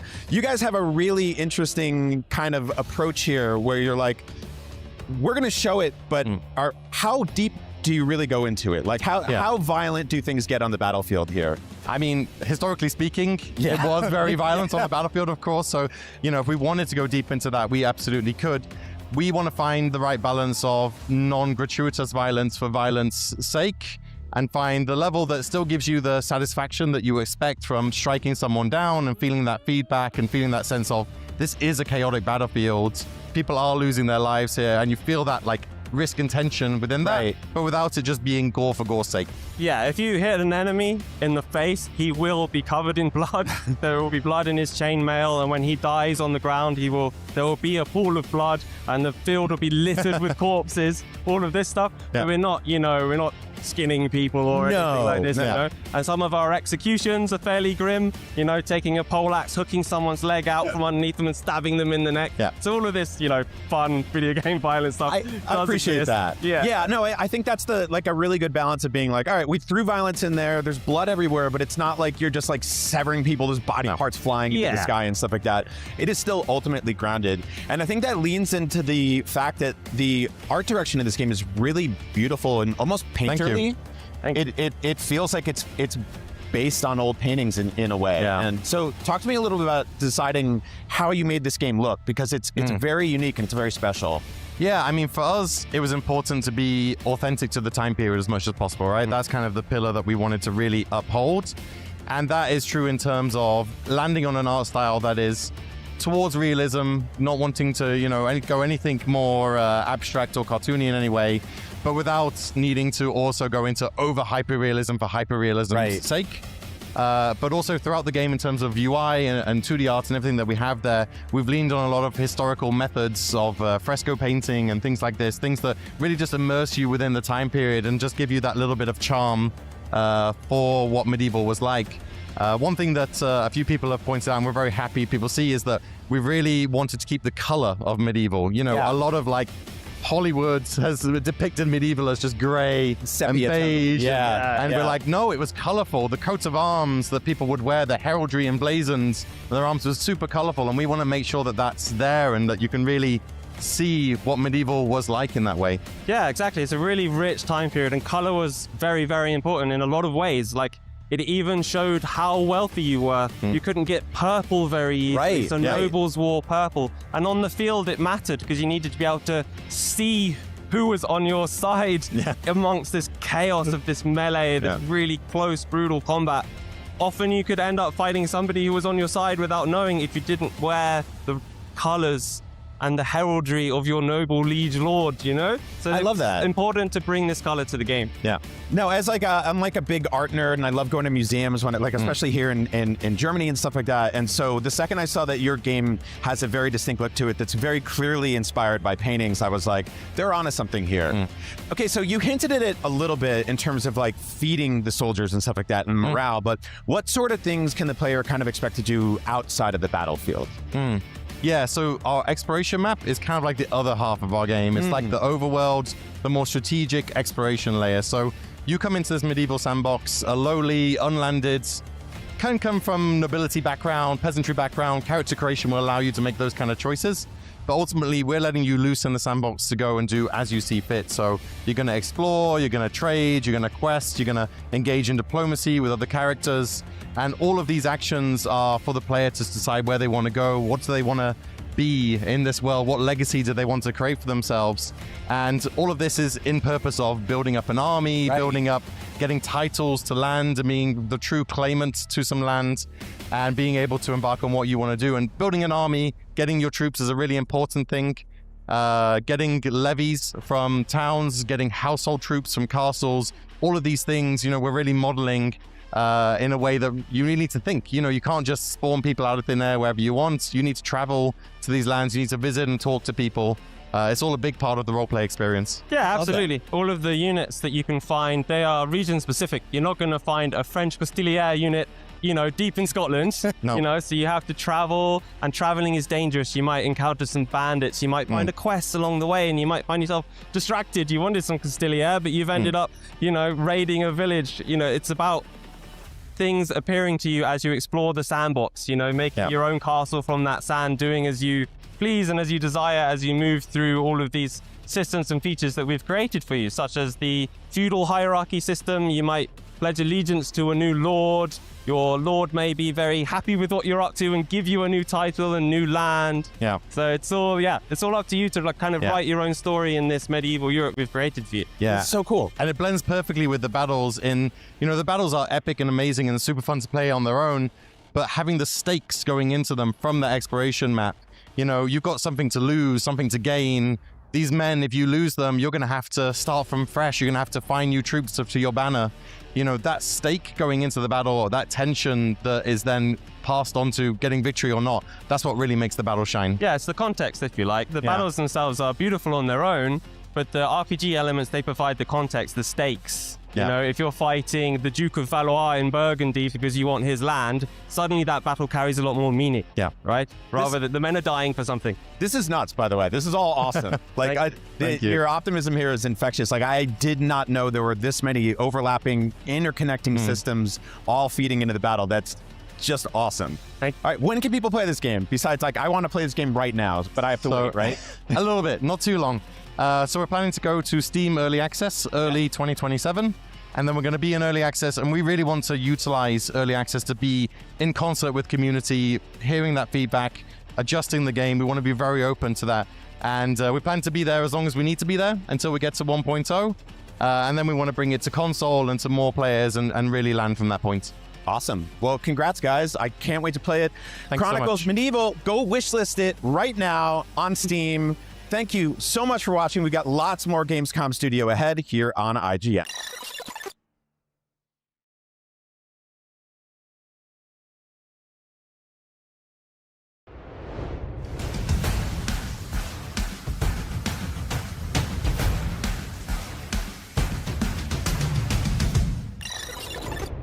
The average Cinefix movie list features nearly 100 different films and approximately 25 minutes worth of wall-to-wall deep dive analysis. To simulate that pace for this 30-second ad, we're featuring 26 different films, and before you say it, no, that math does not check out. We're not math people, we're movie people. We can't even count down from 10 without ending up at, like, 96. Subscribe to IGN Movies and TV for more Cinefix movie lists. Bad at math, great at movies. IGN Playlist is the best way to track your game collection. Now you can even import your entire Steam library to Playlist, making it easier than ever to review games, show off your collection to the world, and finally chip away at that massive backlog you keep meaning to get to. IGN Playlist, check it out. IGN Store has everything you need to level up your life. Red 6 standing by. Refresh your wardrobe with official gear you won't find anywhere else. Treat yourself to the coolest collectibles like an adorable SKA plush, your very own Assassin's Creed Hidden Blade, and a fully functional Pip-Boy 3000. Head to store.ign.com and start shopping today. Do you want to be the very best like no one ever was? Streamline your journey to becoming a master trainer with Planet Pokemon. Choose your Pokemon, filtering by type, stats, or game availability. Then use the full team builder to assemble an unbeatable lineup. Plan out the optimal set of moves, items, and abilities. Play to your strengths by analyzing your team's resistances and offensive coverage. Or really maximize your Poke potential by digging into the stats by adjusting EVs and IVs. And save multiple team builds for different strategies in different games. Plan your dream team today at planetpokemon.com. The creators of Warframe are back with a new fantasy RPG, Soulframe. Here to tell us all about it is CEO of Digital Extremes, Steve Sinclair, and Senior Community Manager, Sarah Aslan. Welcome, guys. Welcome to IGN at Gamescom. How are you doing? Thank you. Thanks for having us. Great. It's so fun to be in the buzz of everything and meet everyone that's here. Absolutely. Thank you both for being here. Steve, I'm going to start with you. For those unaware of what Soulframe is, just tell us what it is and tell us, is it tied to Warframe in any way? Well, it's made by the same studio that made Warframe, and Warframe is still going very, very strong for DE. It's growing, and it's having its best year ever. It's in its 14th year. But we are trying to add a sister project to Warframe, and what makes it different enough to excuse its existence is it's set in a different, a radically different setting, in a fantasy type setting, where the world has been taken over by these polluting sky people called the Ode, and it's about swords and magic and lots of fuzzy animals. Very cute animals. Yes. I saw, and maybe we'll see it in a minute, when I was looking through the footage, I saw some rabbits that I was like, that I've heard you have been talking to people about rabbits today. So. Rabbits and rats. We have, for some reason, a special love of rats in Soulframe, and You might meet a certain rat witch that can show you the way, and maybe they fly. I don't know. Maybe they fly. Maybe they fly. Okay. Maybe they fly, yeah. All right, color me intrigued. Sarah, we're going to talk today about Soulframe Prelude. So tell us what that is, how players can gain access. Tell us all about it. So Soulframe Preludes is our fancy term for pre-alpha because we were too fancy to just call it that. You haven't forgiven me for calling it that, have you? Well, I've had to answer this question 7,000 times. So I know, but it gives us something to talk about. This is true. Hence answering this question. So we are still in closed early access to Soulframe. You can sign up on soulframe.com. We send out invites every single week. We also sometimes do drops on our Twitch streams. So we have a dev stream every month. Usually you can watch and get a code there if you're really keen. We'll have one in September. Otherwise, sign up on soulframe.com. And this has just been a really amazing experience to build this game. Oh, rabbits! They're the rabbits. Yeah. Cute rabbits. And we have cute rabbits. And yeah, this has been an opportunity to build Soulframe from the very beginning with the feedback of the Preludes players. And it's been super essential to how we've designed and created this game, how we've developed the new player experience, and how we will continue to do so. It's how Warframe was made. Yeah. So Warframe was made in the shadow of, kind of sounds familiar to what's happening right now, which is publishers are shrinking, the financial markets are in a mess. I haven't seen this bad in a long time. And that was a time when DE lost contracts with publishers, and we were going to go out of business, and we said, let's just talk directly to players and see if they'll support a Space Ninja game. And of course they did, and here we are 14 years later. As we were queuing up to come in here, we met a Warframe and Soulframe player, had some notes for us to fix with our current Preludes update. You're on my iPhone currently. Exactly, Sarah took notes. But it is very much a community-driven project, which means we opened it up way too soon, or sort of half opened it up, as Sarah says. But we felt strongly we wanted to build it the same way again, even though you could argue the world has changed, or expectations are higher, or if you do an alpha, it's like a full release and people judge you. So we're kind of bearing the brunt of some of that judgment, but we feel it's essential to the way DE works, which is to build a community at the same time you build the game. And that's what's cool about Gamescom, is you get to come with That's right. face-to-face with those players. That's right. Now look, I see here Preludes 16 is adding, it's a ton of stuff to the game. I don't think we have time to go through everything. You just have, it's packed with new things. But Steve, I'll start with you. Just tell me some of the things that you're most excited about for players to see with this. Raising a puppy, raising a wolf puppy. And the cool thing about raising the wolf puppy is the things you do affect the outcome. So if you want to have a very awesome guard dog, then bring it into combat with you. If you want to have a lovable, adorable pet that will boost your vitality, then play with it and cuddle with it.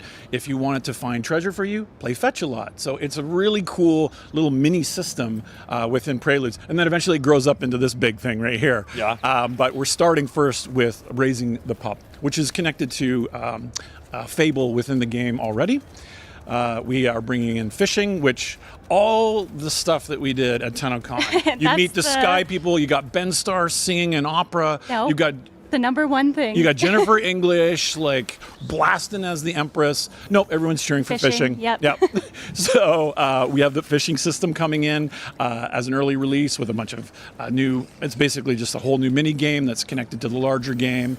And we got a weather system coming in, because I'm a big Red Dead head. Yeah. So that really changes up the game. It actually affects how the game operates. If it's a lightning storm, then all your voltaic damage is boosted.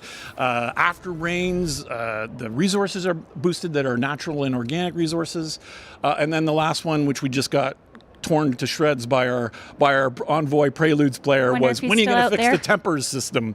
And we're actually 16. Yes, and we're actually fixing some of the issues, the balance issues with that.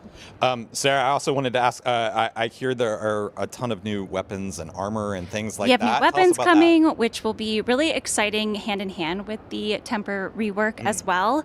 And new armor. Every single update, we always try to add more of this and more content to get while you play with these new systems in game. And also, I was thinking we could announce the name because we decided on that this morning. Please do. I didn't ask him if I could do this. Yeah, So I mean, go you're ahead. the CEO. So okay. Go ahead. Soulframe Prelude 16 of Hook and Hound. Hook and Hound. There you go. See, Fishing, a little fishing wing- and puppy references. Yes, Excellent. yes. That is incredible. Thank you Excellent. for sharing You that. heard it here first. Awesome. So I want to stick with you for a second. So you mentioned this a second ago, but you debuted a ton of new content at TennoCon last month. Oh my So God. you talked a little bit about it, but tell us. I mean, obviously that was a big moment for you guys. Tell us about some of the things you showed there. So at TennoCon, we shared a demonstration of an upcoming Soulframe. I almost said Warframe. Yep. Upcoming Soulframe Fable War Songs. This is taking you into the origin story of your envoy. You start to learn a little bit more about the background and why you're here. Things kind of begin to make sense in a way they didn't before. And this is going to come out in an update, hopefully by the end of this year. We did say fall-ish, Yep, we so said fall-ish. there's an asterisk there. And it will also include the long-awaited mounts. So again, mounts will not be coming in Prelude 16. That is just the beginning of the system in mid-September.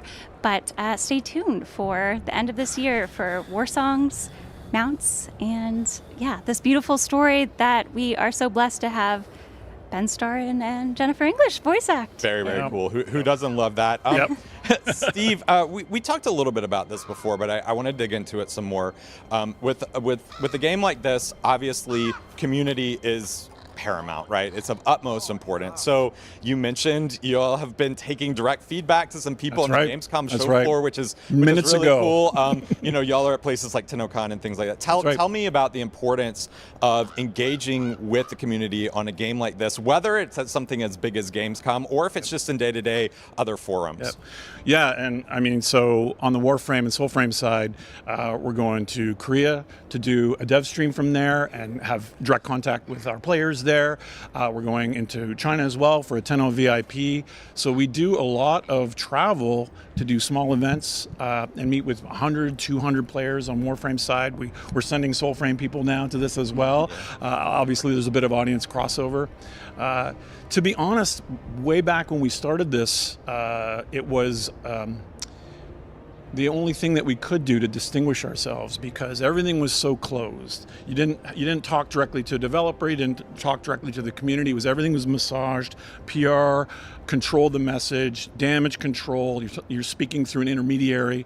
So we thought, well, if we're going to go this alone, we're going to let people speak directly to the creators, and we're going to create hopefully not a parasocial relationship, but a relationship with them where we respect their time, we respect the energy and the commitment they put into the game. 14 years, like meeting people that have been playing when they were like kids, and now they've gone through university, and now they have careers, and I'm a programmer. I was like, whoa, that doesn't make me feel old at all. But at the beginning, that felt like other people weren't doing it. Yeah. And so that is part of, I think, kind of the culture that we have at the company, which is to take that really seriously. We didn't really know what it meant when we started it. We're like, we're going to take direct feedback from the players, and we didn't know we were going to experience total ego death.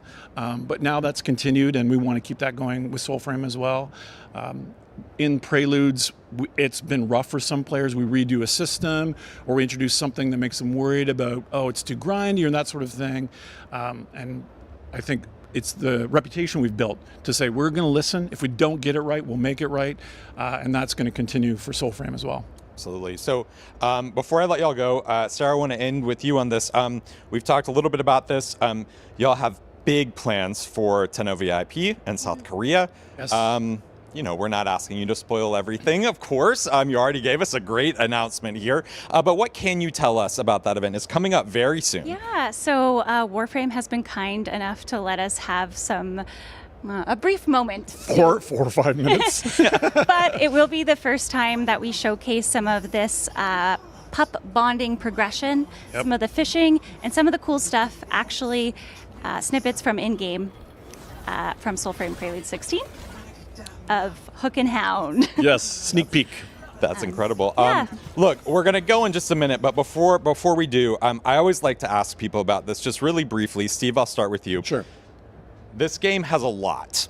Is there one thing, Not you enough. as a player, not enough, as a player or a fan, is there one thing you're most excited for fans to see? In the near term, it's going to be the weather system. Yeah, that's a great answer. Because it changes not only the gameplay, but it changes the feel, and it really adds longevity and vibrancy, I think, to the environment that we have. We have an overworld and we have procedural dungeon mix, and I think that's one of the things I'm really excited for, and it's really turned out great. Yep. Weather for Steve. Sarah, one thing. Oh, the day they finally let me put romance systems into the game. Weather and romance systems. I see. That's probably a long way off. Yes, wow. Amazing. Too many hunks. Too many hunks. That's the title of the next one. Steve, Sarah, That's a good idea. Thank you very much. Yep. If you want to join the Soulframe journey, sign up on soulframe.com to be included in the weekly Preludes access drawings and join the community. You can also tune into Soulframe's dev streams on Twitch for access to Soulframe Preludes by linking your account and watching the stream for 30 consecutive minutes. Be sure to check out the Tenno VIP dev stream on September 4th, live from South Korea on Soulframe and Warframe's YouTube and Twitch channels. And for more on all things Soulframe, stay tuned to IGN.com. Thank you very much.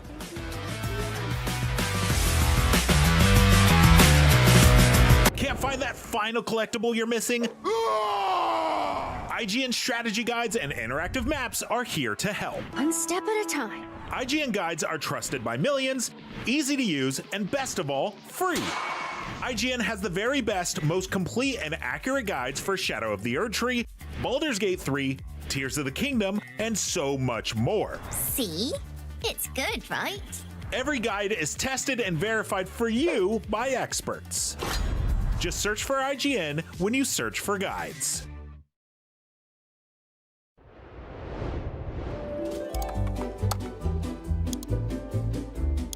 IGN Plus is where your adventure begins. What are you selling? Plus is the place to get unlimited access to all the tools you need to beat your games. Here's what you need to know for bringing down Gloomspawn. Plus, awesome exclusive discounts on IGN Store. Maybe this would tease open your money pouch. Plus, ad-free browsing on IGN.com. Plus, unlimited game help tools like premium interactive maps with your own custom map markers, filters, marker notes, and more. This will come in handy. Plus, access to sweepstakes, giveaways, and free game keys. Wow! Exactly. Want more? Head to IGN.com/plus and start your adventure today.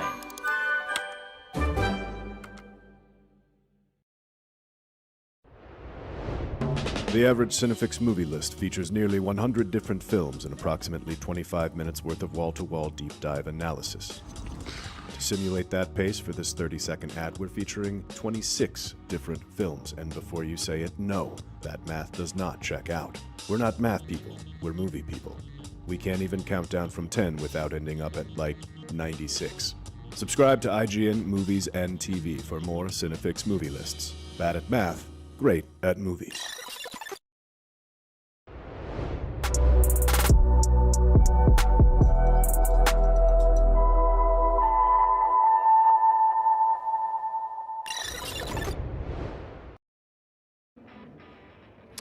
You're rocking with Gamescom Studio here on IGN. I'm a simple man. A video game lets me travel to a distant planet and fight big, terrifying creatures. I get excited, and luckily Alien Deathstorm is going to let me do exactly that. Here to tell me all about it is Ben Fisher, head of design on Alien Deathstorm. Yo, what's up, dude? How's it going? Thanks for coming by. Yeah, no problem. So give folks a sort of overview, big picture about what this game is. Okay, Alien Deathstorm is an action horror sci-fi shooter set on an off-world colony gone wrong. The player plays as an engineer who's been sent in to try and resolve the situation.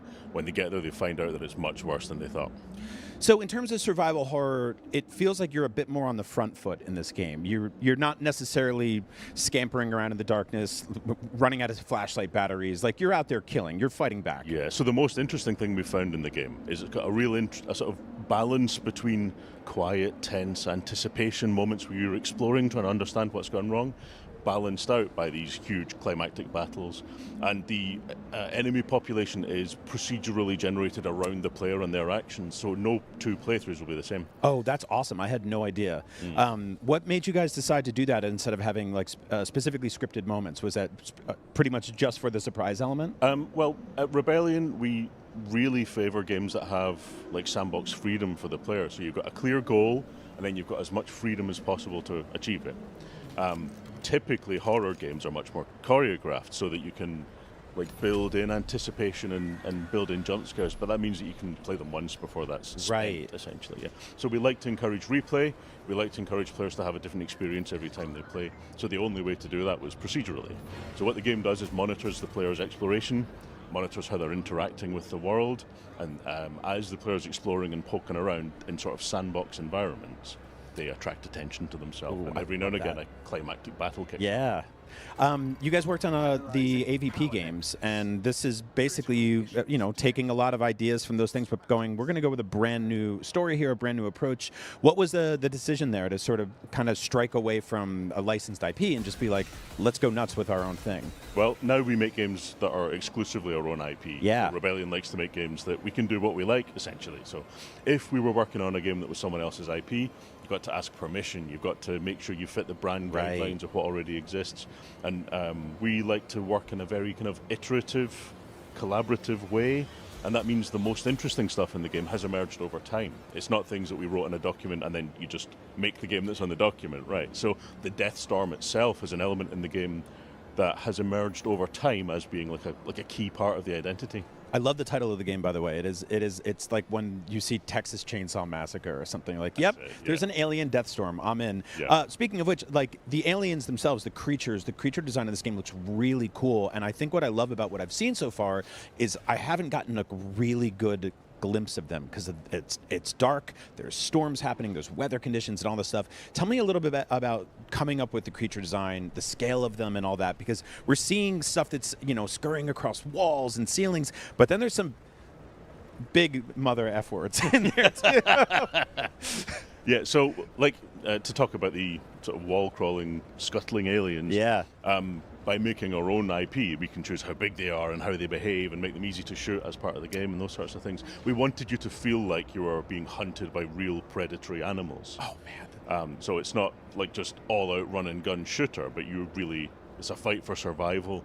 They're powerful, you're powerful, and it's tense and difficult to survive the situation.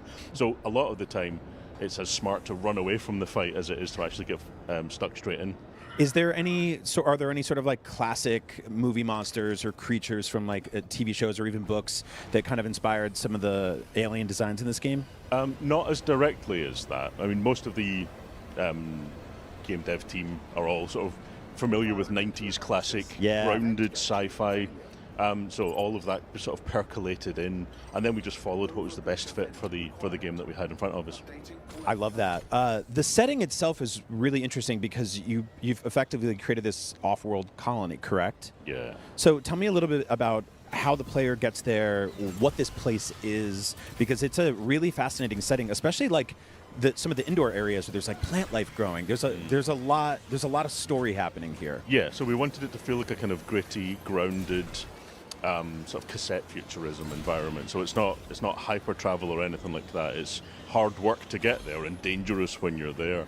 That feeds into that desire we've got to make sort of sandbox environments, because if the player understands the rules of a space, it's a bit easier for them to explore. So we wanted it to have that kind of real world grounding, so it's easier to digest and understand the space they're exploring. So expand on this sort of sandbox mentality here, because like we have, there are smaller corridors and stuff, and then there's stuff that opens up and kind of big. How does it get sandboxy? So it's a mission-driven game. Right. And each mission is a sort of self-contained sandbox, like a key landmark, a key location, and then the surrounding area, much like Sniper Elite. Yeah. I was going to ask you about that because the way the weapons are handled in that game are some of my favorite weapon handling in any game, basically. And we're going to have a lot of fun toys to play with here, obviously. So talk to me a bit about what we're holding, what we're shooting, like how many of these things are basically grounded in our reality, our timeline? How much of them have a big sci-fi emphasis on them? Sure. So the weapons that you see in the demo, we've revealed 3 of the weapons and a couple of the pieces of equipment available in the game. We wanted the weapons all to have that grounded, gritty, sort of inspired by the real world, just ahead in the future a little bit, that sort of atmosphere. Because we felt we found that made you feel more exposed, more immersed. and therefore like the threat of the aliens is much more powerful. So the weapons themselves are inspired by real-world weapons. They are upgradable by the player at sort of 3D printing stations, essentially. So you can swap components to tune the gun in a direction that you want to play. So it's all about tailoring your play style, what kind of strategies you want to deploy to try and survive combat situations with aliens. So you won't be like funneled into using specific weapons for specific moments for the most part, right? That's like correct, you have a lot of flexibility there. Yeah, I mean, we don't know what moments are going to be there, right? Right, So that's true. Every time you play, if you play the same mission twice, you'll get drastically different experiences with aliens. If you play the game co-op with a friend, you're going to get different population again. I really love that because it's, you know, I tend to play very kind of up close and personal. I love the sci-fi shotgun approach that we've got going on here. Yeah. But that's not going to help you in a lot of scenarios, right? Sure, you've got to. All of the maps are built in a sort of interconnected, slightly sandboxy way. So there's never a really defensible position. So you have to tailor your strategy to the situation you find yourself in. So make sure you're adaptable. Make sure that you're playing in your preferred play style, but also be smart about it. Be observant. When did you know, when did the team know that this felt like it was kind of cooking on all cylinders? Like, you were like, all right, we got the gunplay down, we got the environments down, like, we got this vibe going on right now. Like, when did everything start to really click for you guys? There were two sort of key elements that made it really feel like it was clicking. One was when the dynamic population started to really pay off, really started to work.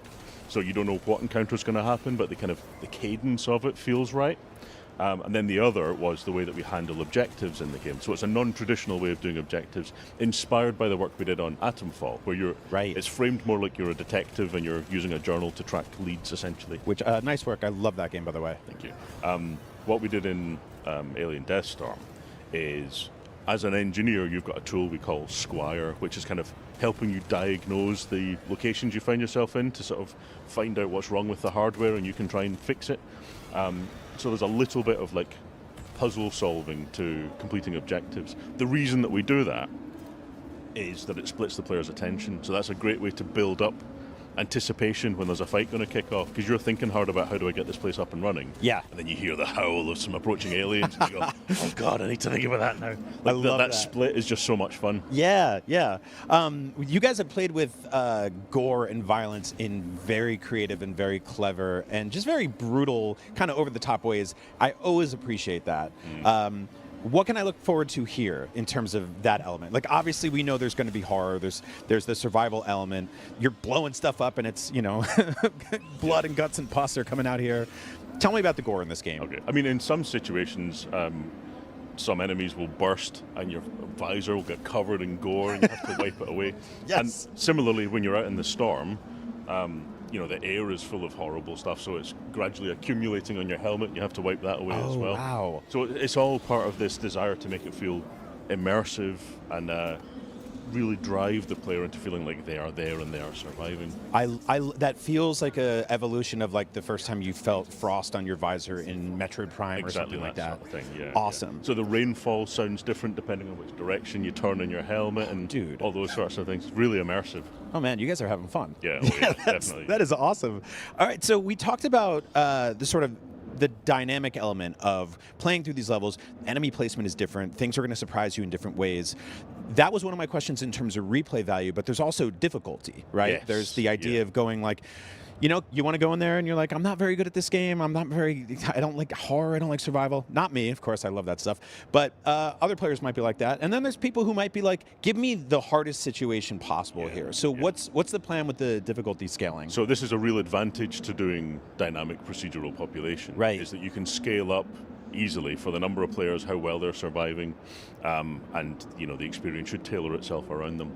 We also believe in what we call play styles on Atomfall, where it's not just difficulty, but it's also like the difficulty of different elements of the game. So let's say you want a run and gun shooter, you want loads of aliens, you don't want to think about your next objective, you just want to pile through, you don't want to care about ammo scarcity, you just want, you know, visceral combat. We give the player that option to tailor the game as they see fit. Essentially, we start the game with a kind of like recommended serving, right? Like a suggestion of what we think is the most interesting balance, but we completely believe in it being like the player's experience and they can do whatever they please. I really, really love that. The idea of playing through this game like multiple times on increasing difficulty levels, and I've got different monsters jumping out at different parts, scaring the crap out of me. You're doing it right. You're doing it right. Good work. Any last words on Alien Deathstorm? When can people play it? It's spring 2027, and I really can't wait for people to get their hands on it. All right. Last thing. Tell me about this. What is happening here with this guy? This is a hammer crowbar, right? Yeah, so this is the player's melee weapon in the game. This is what they use to fight off aliens, but also it's good for a bit of percussive maintenance to survive in there. If you're trying to fix some sci-fi hardware, you smash it with a hammer. Oh, I love it. I love it so much. Dude, thank you so much. I cannot wait to play Alien Deathstorm. It looks absolutely awesome. We've got lots more Gamescom Studio coming up right here on IGN, so don't go anywhere.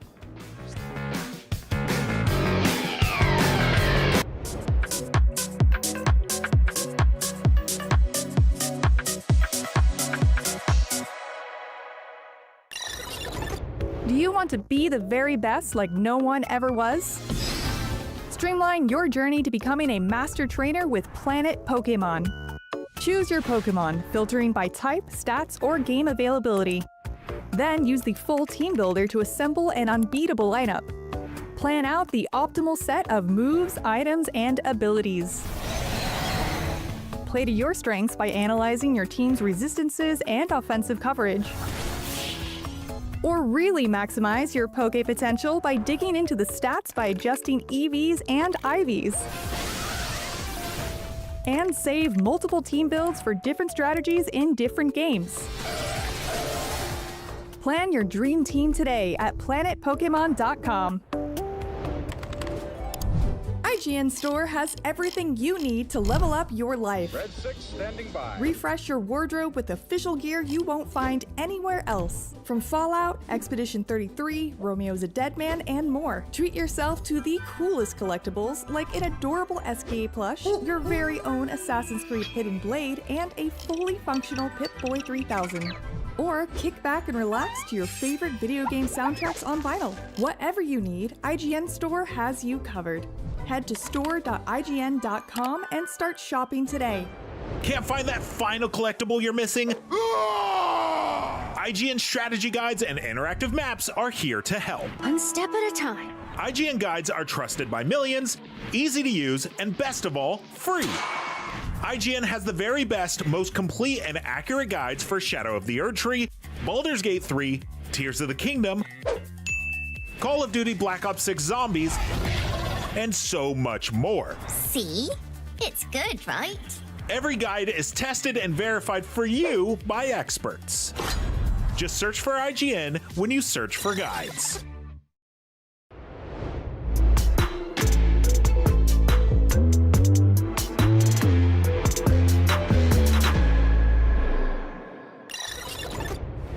Thank you for joining IGN's coverage of the biggest gaming convention, Gamescom. Coming up, we'll have a look at a trailer for Once Human, we've got an exclusive interview of Metro 2039, plus we'll take a look at Tomb Raider Legacy of Atlantis. But first, let's check out a trailer for Valor Mortis. Bonaparte says he brings enlightenment to the places he conquers. I know some of these faces. Friends. Comrades. Now their eyes are hollow. Empty.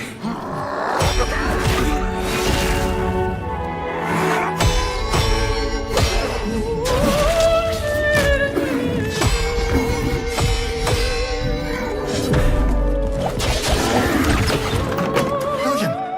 By the saints, is that truly you? I'm worried, William. And with those things looming, I don't know what they are. But they're not human. Not anymore.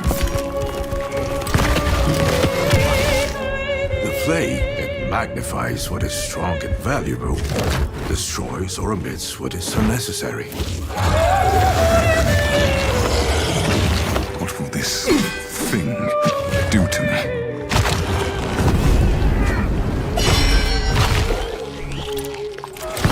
Only mad monarchs turn their kingdoms to ashes. I do not think you insane, William. But even if you were, madness may be the only sane response.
If you're a fan of incredibly bleak post-apocalypses, you probably look forward to a new Metro game like a light at the end of the tunnel. And good news, there's one coming very soon. Here to tell us about Metro 2039, John Block, Pavel Ulmer, and Andrei Shevchenko from 4A Games. Welcome, guys. Thanks for coming. Thank you very much. You have one of the best-looking games of the show. This game looks absolutely stunning. People are genuinely impressed by it. There's one bit of confusion. Is it open world? Is it open like Exodus was, or is it kind of returning to the more linear stuff of the previous games? I feel like there's been a lot of chatter online trying to figure that out. It's kind of a mix. We're trying to find the right balance again. We want to go back to the roots, to bring back a lot of the deep, dark, spooky, scary, oppressive tunnel feelings from the original Metro 2033 and Metro Last Light, but we don't want to lose everything that we brought to the table with Metro Exodus. So we found a new way to balance between classic Metro and all the new stuff into a new formula that we think is going to work really well. We also have to bring back some of the more linear segments that are more suited to really telling a really deep personal story. This game is more about the stranger, about the protagonist, his journey, his past, everything he's gone through, his troubles, the things that torment him. And in order to do that, in order to really make an immersive story that carries the player through it, we have to bring back a lot of those elements. Yeah, so the world is wide enough, but just wide to keep on with the main story pacing. So, yeah, and we are kind of balancing between all our great experience we already get. We know how to play with the huge spaces. We know how to play with the volumes. And for sure we know how to play with linear stuff, because it's a story-driven game. And to drive the story, we need the linear parts to catch the player's feeling right in the moment.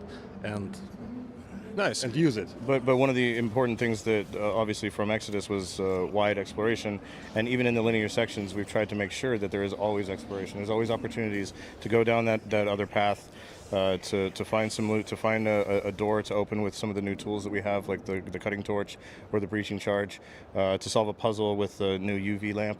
That lets you see different, UV paint, like different hints in the world that allow you to find new things if you really want to explore. Nice. I was going to ask you to rattle off some new features, but you beat me to it. Now let's talk about the stranger, this new protagonist. What's his role, and I guess how does this fit into the larger Metro narrative? Is this a good jumping on point for first-time players? Absolutely. There's his journey, his story. Everything about him is like the way that we've told this story. New players will be able to jump in and understand everything and go along for the ride. However, there's deep lore within the Metro universe that connects this story back into everything else that we've done in the previous 3 games.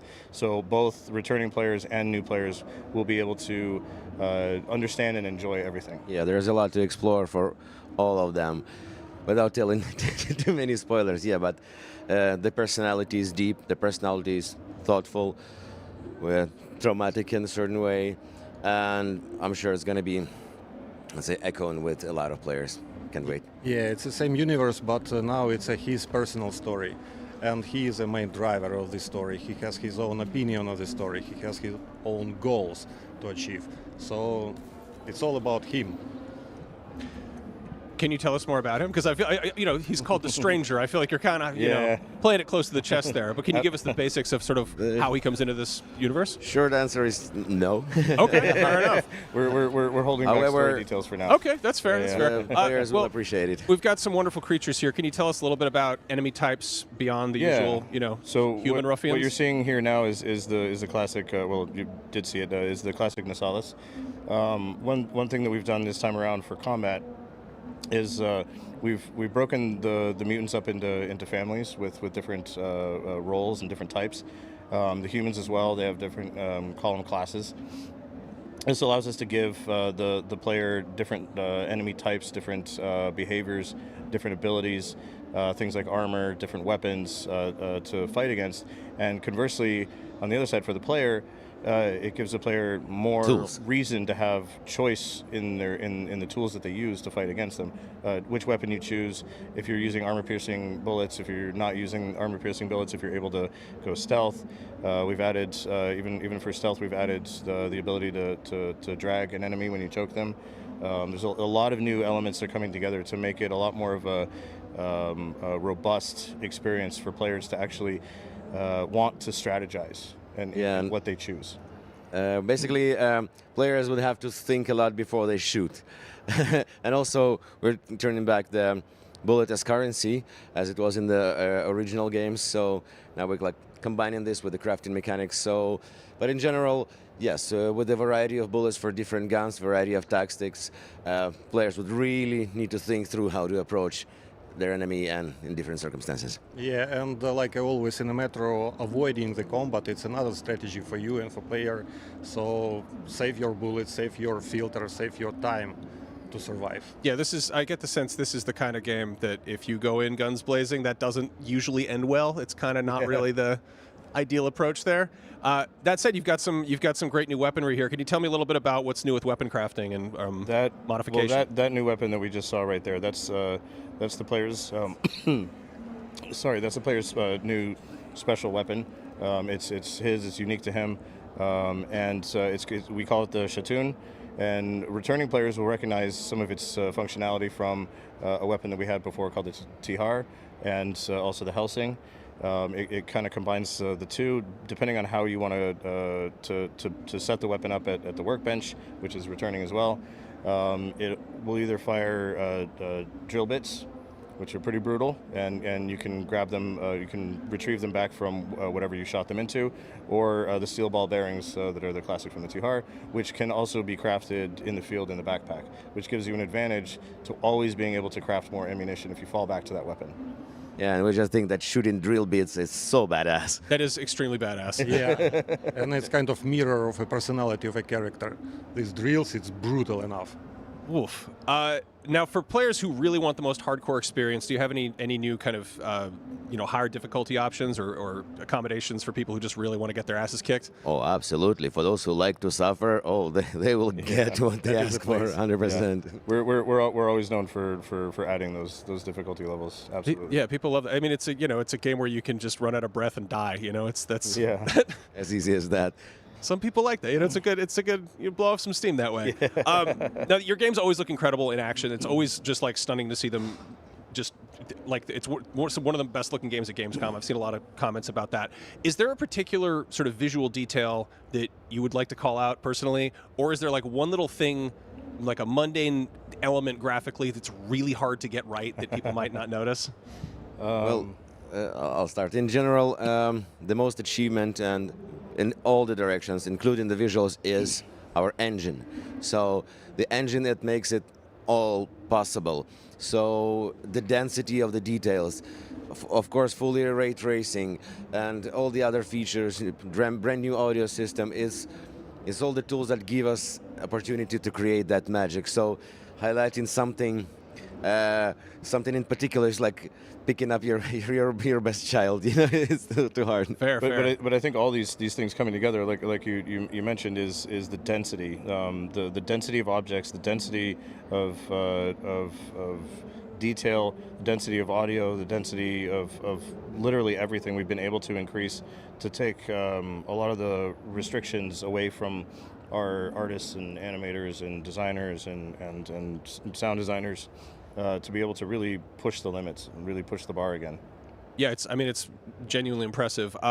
That said, graphics cards aren't exactly cheap right now. You guys have a great history of being really good at optimizing your games, but I guess how would you say this compares to Exodus in terms of how much, how high end the hardware needs to be to run it well? We one thing that has always been a priority for us with our engine is to be multi-platform from the beginning. From day one, working on any of these games, we're running on console as well. We don't just like make it on PC, push the limit and then try to crunch everything back down to console. So performance is really, really important to us.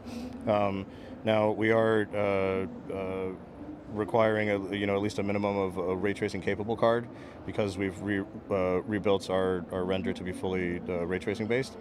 But that being said, this day and age, the requirements for a ray tracing card is actually quite low in comparison to a lot of what's out there. So from that standpoint, particularly also the current generation of consoles, they can all handle that as well. So it's really important for us to be performant, and that's one of the priorities with adding in all these cool new features and density and all that kind of stuff, is still staying performant. Yeah, so basically we're utilizing the ray tracing technology to the point that it works, it looks great, and it doesn't blow up your graphics card. Yeah, so we're working a lot on optimization. But we always allow those people that do have the hardware to really crank things up and take advantage. Nice. Well. Speaking of ray tracing and stuff, I'm curious, are there any ways that you've been able to take advantage of more advanced lighting in the case of stealth? Are there any kind of... I know that, like, you know, it used to be like sort of shadows were kind of like an analog, linear thing. It was just... Of course. Lighting are one of the most parts of the metro. The balancing of creating the real lighting, the pure lighting, the super realistic lighting, it's one of our main goals, and of course it's part of the stealth. Of course, it's the easiest way is create a completely dark area, super darkness, and you will be unable to see anything. Such that enemies will not see you, but it's not interesting. So we're playing with a super realistic lighting to make your stealth believable, first of all. Nice. And one of the side effects of that too is that we'd have to completely redesign stealth in order to work with ray traced global illumination, because when you use the older methods where you can place lights or place darkness, all those things, you're able to fully design the stealth area around where you hand place everything. Now that light is moving around naturally, it changes how we design an area, but also it changes how you write the behaviors. Sorry, how you write the behaviors and how enemies can detect you, because all that has to change. So you have to completely rebuild how that works. Damn. Yeah, I mean, you guys have clearly been very hard at work. So thanks for taking the time and showing this off. Thank you. Metro 2039 is hitting PC, Xbox Series, and PS5 next February, but right now there's more Gamescom coming up, so stick around.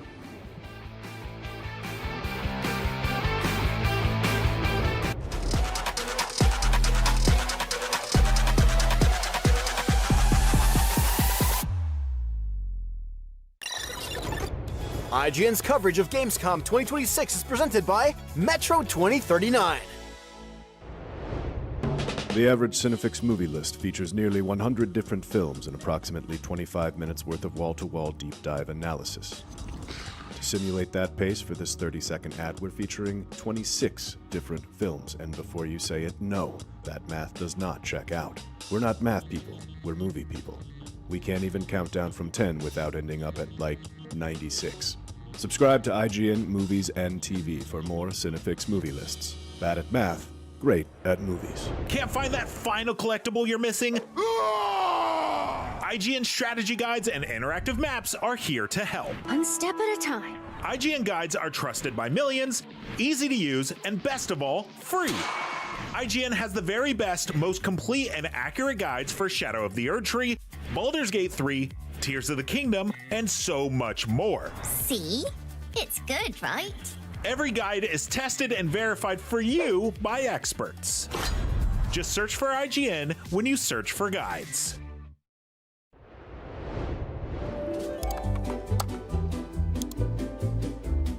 IGN Plus is where your adventure begins. What are you selling?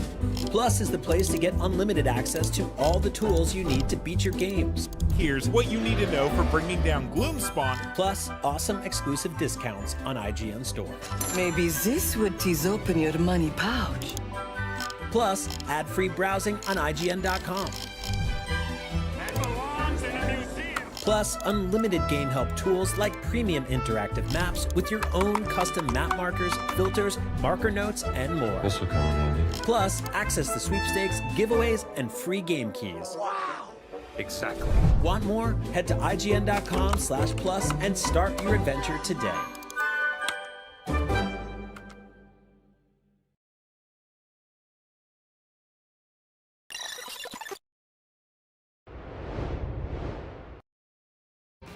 You're watching IGN's coverage of Gamescom 2026. 30 years ago, a little game called Tomb Raider made its debut and changed the world of gaming forever. And with the upcoming remake, Tomb Raider Legacy of Atlantis, you get to experience it again like never before. Here to break it all down for me is game director Raul Cicada and art director Arek Tomaszewski. Welcome. Hi, thanks for having us. So we're going to jump right into it here. You've got a really long gameplay demo here of Lara exploring Peru, doing a lot of puzzle solving and exploration, and it all culminates with the very iconic T-Rex encounter, which we're going to jump right into right here. So we make sure we don't miss out on this. So this is a really iconic scene from the original game here. It's a remake though, so you want to add in some like new bells and whistles. But is there any pressure to not overdo it too much? Go for it. The pressure was there definitely, but it was a good way of good side of pressure, and it was not. We don't do remake. We are doing reimagination. So we're adding our own flavor to what was done before. And in the T-Rex situation, for example, we kept the color palette that the guy had 30 years ago, but we added the red feathers. Mm-hmm. Yeah, and I think from a gameplay perspective too, it's important to note out the difference between the T-Rex encounter, as iconic as it was in 1996. We knew we wanted to do something different with it. Mm. So echoing back to some of the roots for the Survivor games, where we got really good at getting Lara to be chased by a bear, chased by an avalanche. It felt very natural from the get-go to go hey, that would be a really cool cinematic moment that we can get to do more screen time, make sure that the T-Rex is celebrated, and then there's just more content for players. Yeah. And speaking of it being cinematic, it feels almost like a full circle moment because Uncharted was inspired by Tomb Raider, and now this seems the cinematic presentation seems very Uncharted. Is that fair?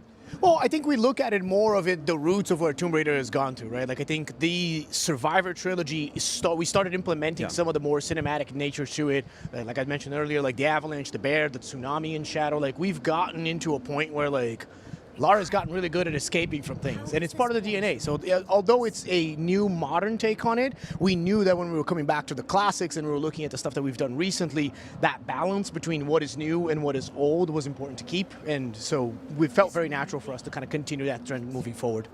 I think one of the first things you notice when you see this is an absolutely gorgeous game. Yeah, that's something you've really accomplished there, even with shadows and then the reflections that you can see on the water in here. Can you speak to the art design and what you sort of set out to accomplish? I mean, we're trying to recreate the memories that people had in 1996, right? So we want to bring the modern technology and just push the graphics as much as we can, but we want to stay authentic to the places we are discovering, because Lara is archaeologist. So the way we're building, in this example, Peru, we're trying to stay true to the Incan architecture and the plantations and everything that people would see in that place. On the technology side, yes, we're trying to push it as much as we can, just because in the 1996, it was beautiful, right? The way we remember is awesome. But now we need to push ourselves to create the same feeling for people, and that's what we're trying to do. Yeah.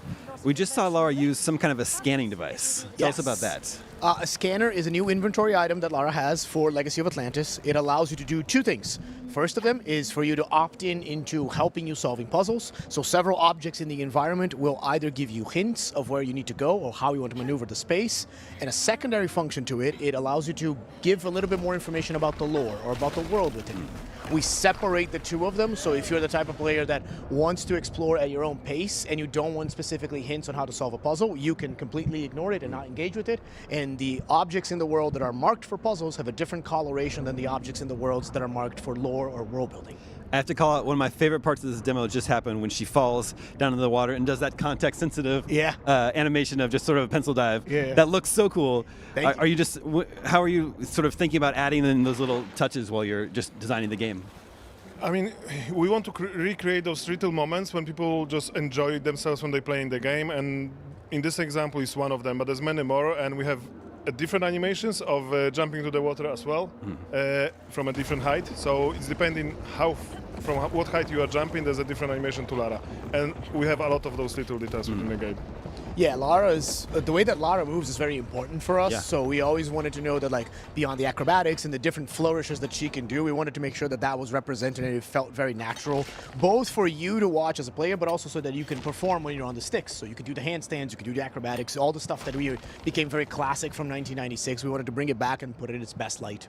You had mentioned the Survivor trilogy earlier. Is her pickaxe tool, is that something that you brought over from those games? Yes, obviously it's not as present as it was in the Survivor one, but we were always finding interesting ways of using it. Obviously we saw her use to break one of the walls. There's a couple of other interactions here and there throughout the game that you might recognize it. But it was important to us to make sure that things that have been done in the previous games were celebrated. I think we said that a couple of times, but we want players to know that this is the same Lara that was in the Survivor trilogy, and it's all part of the same connected universe. So if she had an axe back then, it makes sense that she still has an axe. Yeah. She also has this grapple tool. Yes. What's the name for that? And can you just talk about that? Oh, well, it's the grapple cuff. Okay. Yeah, grapple cuff. because Okay. it's on her cuff. But yes, so like a- grapple is one of those things that allows us for several different things. In interacting with the environment, like moving around the cog puzzles is a good example of it. But it's also a great traversal tool. So you can use it to swing through certain parts of the game to reach ledges and places that you couldn't before. And one of my personal favorites, you can use it to rappel. So you can anchor to a point and go up and down in several different ledges, which allows us to get a lot more freedom in how you explore the environments. A lot of these levels are very vertical based, so having a bunch of different ways for players to navigate was very important for us. Does she have these tools at the start of the game? Yes. Okay. Interesting. I think you've spoken about how you've tried to update some of the puzzles to make them make a little bit more sense in the context of the world, rather than just, you exploring this ancient tomb and, oh, there's this strange machine here. But are there any puzzles from the original game that you've just left completely intact? We did not, because it's our imagination. So we want it to be believable. So like with the cock puzzle in this case, we created the whole ceremony and the whole narrative part about why this cock system is in there. So it makes sense. And we are keeping as many puzzles as we can to be respectful to the original one, but we want them to put them in a modern concept. So people understand we don't just put them for the game's sake, we're putting them because that would make sense. And when you are seeing them, you feel like you're discovering something new. We saw that big T-Rex fight at the beginning of this segment. There's also some lesser dinosaurs, maybe they're velociraptors They indeed are velociraptors. coming up. So we get to see some of the combat, so we can talk to some of the combat. I think you've added a dodge move. Yes, there is a way for you to dodge. It is directly tied to your acrobatics. Again, kind of back to Lara's ability to move around the space in a way that only she can do it. It was important for us that form met factor in that regard. It was really cool in 1996 when we were able to do the acrobatics and do the handstands. But when you try to approach it from a modern perspective, you might think like, well, if you're doing that, that's technically slower, maybe it will influence in combat, so how do we balance the two? So her acrobatics give you an opportunity to give distance, also gives you a couple of iframes so you don't get damage, and then there are other ways that you can navigate around it. We see a very sparse UI here, but I think, have you also said it's possible to just turn it all off? Yes, there is an option in the accessibility menu to play without UI. Yeah, for a little bit more. If you want the full immersed experience, we are always talking about like it was important for the development team that we let you play the game the way that you want to play it. Yep. So if you're the type of, you only want to do dual pistols, you don't want to interact with a lot of our systems, and you want to go no UI for maximum amount of difficulty, go for it. I am excited to see people play it. Yeah, and we had a conversation today with the guy who basically, he wants to play without the scanner, he wants to find the ledges and everything himself, and we have ability to do that as well. Yeah. As people have been seeing this gameplay presentation here at Gamescom, I've seen a lot of comments about her ponytail. Yes. That's something you spent time on to get right? Yeah. No, it's just the time passed. So, that the hair grew, and it's been 3 months, so... Yeah, we showed it in June in Summer Game Fest. Hair usually grows every 2 months, right? So now we're back at the long braid. Yeah, that's just how it works. It's just realistic. Yeah. She is very acrobatic, especially in combat. She can start jumping and flipping around. So, is there a lock-on mechanic? There currently is no lock-on mechanic, no, and that is by design.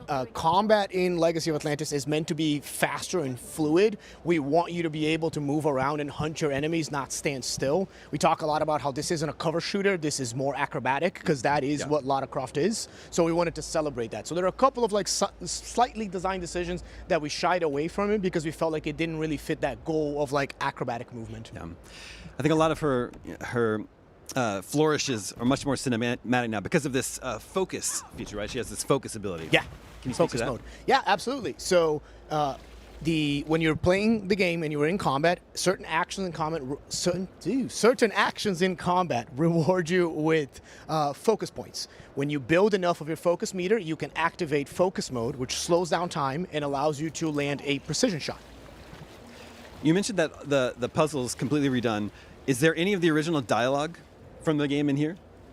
In here in Peru? In here just in the game in general? We have few lines that we maintain from the original one, but the whole script's been rewritten and all the lines been rewritten. So if they are in the game, it's just because we chose them to. Okay. And we have a few hints here and there for fans to find, but in general, the whole script has been rewritten.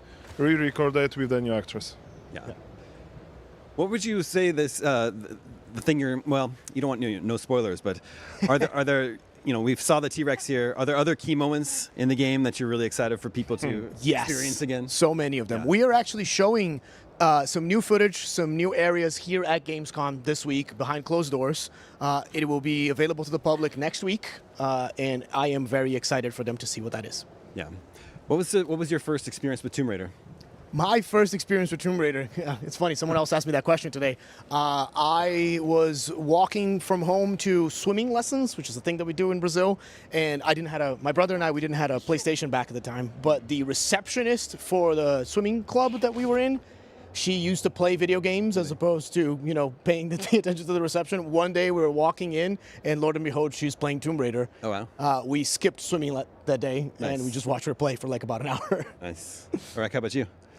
Well, I remember playing with my cousin when I was 7 years old. So we had just one PC and we had to keep swapping places. So whoever died, the next guy was playing. Yep. But unfortunately, he lied to me and he finished the game on his own. What? Yeah.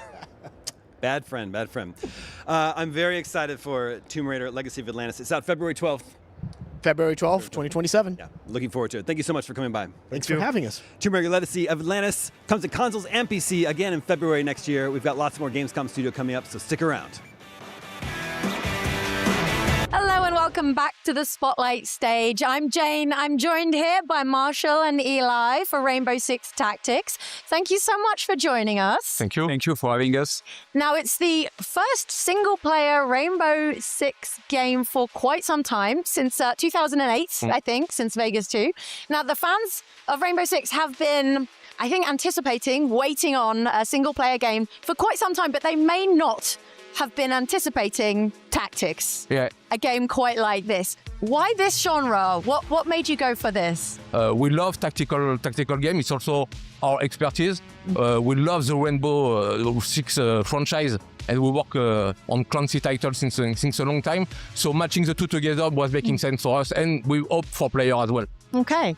As I understand it, you're playing as Paul Bishop himself. Where does this game fit, like, in the lore, in the story of like Rainbow Six Siege and the Rainbow Six universe? So Rainbow Six Tactics is part of the narration and global narrative of Rainbow Six Siege. The specific event we are digging into are the one between the year 10 and 11. It's basically just after the destruction of Area 4, the HQ of Rainbow.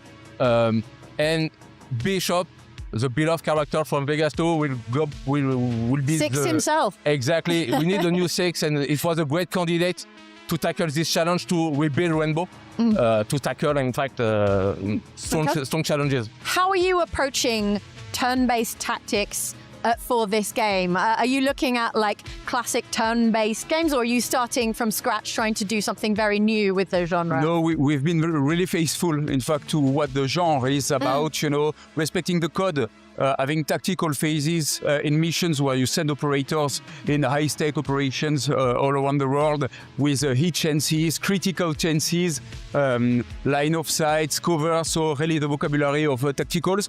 The same for the strategic part, you have to rebuild the effort, your command center. So those we really respected, but coming from Rainbow, we also bring the sheer DNA of what a Rainbow is about, so bringing destruction, bringing the recon, with drones, using drones to find your targets where sometimes hidden behind corners. The breach, definitely, so bringing what we feel were unique coming from the Rainbow DNA.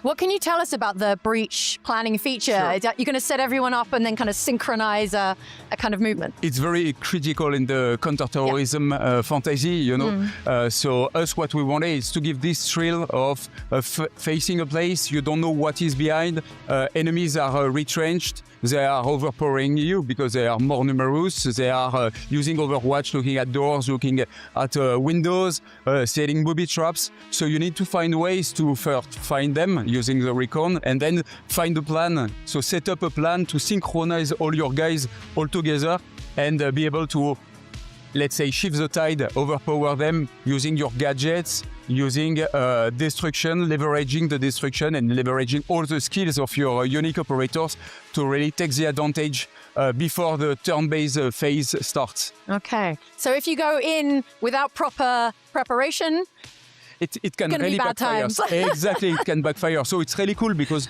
when you really plan properly, everything happens very cinematically. Yes. It's fantastic. It's beautiful. Yeah. And sometimes you didn't notice someone who was hidden behind a pillar. Sometimes you didn't notice a claymore mine or a trap. Yeah. And then you look at your plan and everything falls, and you have to readjust, which is the fun part of tactical games. Absolutely. I love it when a plan comes together. What can you tell us about the mission types in the game? Yes, so we are really in the counter-terrorism fantasy, in the Rainbow Six and Tom Clancy fantasy. So we have to, sometimes you have to liberate hostages, sometimes you have to arrest HVTs or they're bad guys. Sometimes you have to defuse bombs. So it's really all the tropes, that comes with, from this fantasy and that you will need to play. So you have to think carefully when you prepare before starting the mission. Who would you send? Which operators would make the most sense to complete the missions.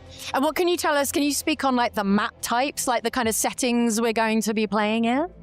We have almost 50 locations. Yeah. Each unique and crafted, taking place in real location, common location and public location all over the world. Yeah. So you might expect a strong variety and craft on all the missions. All right. You mentioned like choosing the right operators to go in for your team. You've got, I think, 15. Is it 15 from Siege? Yes. How did you go about choosing from like the much larger roster of Siege? Really fit with the core gameplay, the core loop. So we really wanted to have unique operators that fit one specific role. So we have guys with the shield who will be in charge of taking down overwatches. Some who will be in charge of more supporting operators. Some will be like empowering operators. Some will be about marksman, taking down hostiles from long distance. It was really about being unique, being like synergizing very well with the other operators, as well as countering the different archetypes.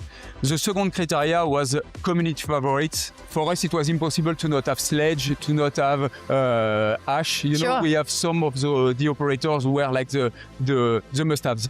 Okay, so with like an eye on some of the operators that people are just really going to want to see in the game. Exactly. Okay. How was it adapting these operators, from a different genre into tactics? Like, could you adapt them like for like, or did they have to be changed quite a bit? It depends on the operators. Most of the operators, it was really about capturing the essence of the operators, creating a unique progression tree for those operators. But it was quite simple, in fact, to adjust them.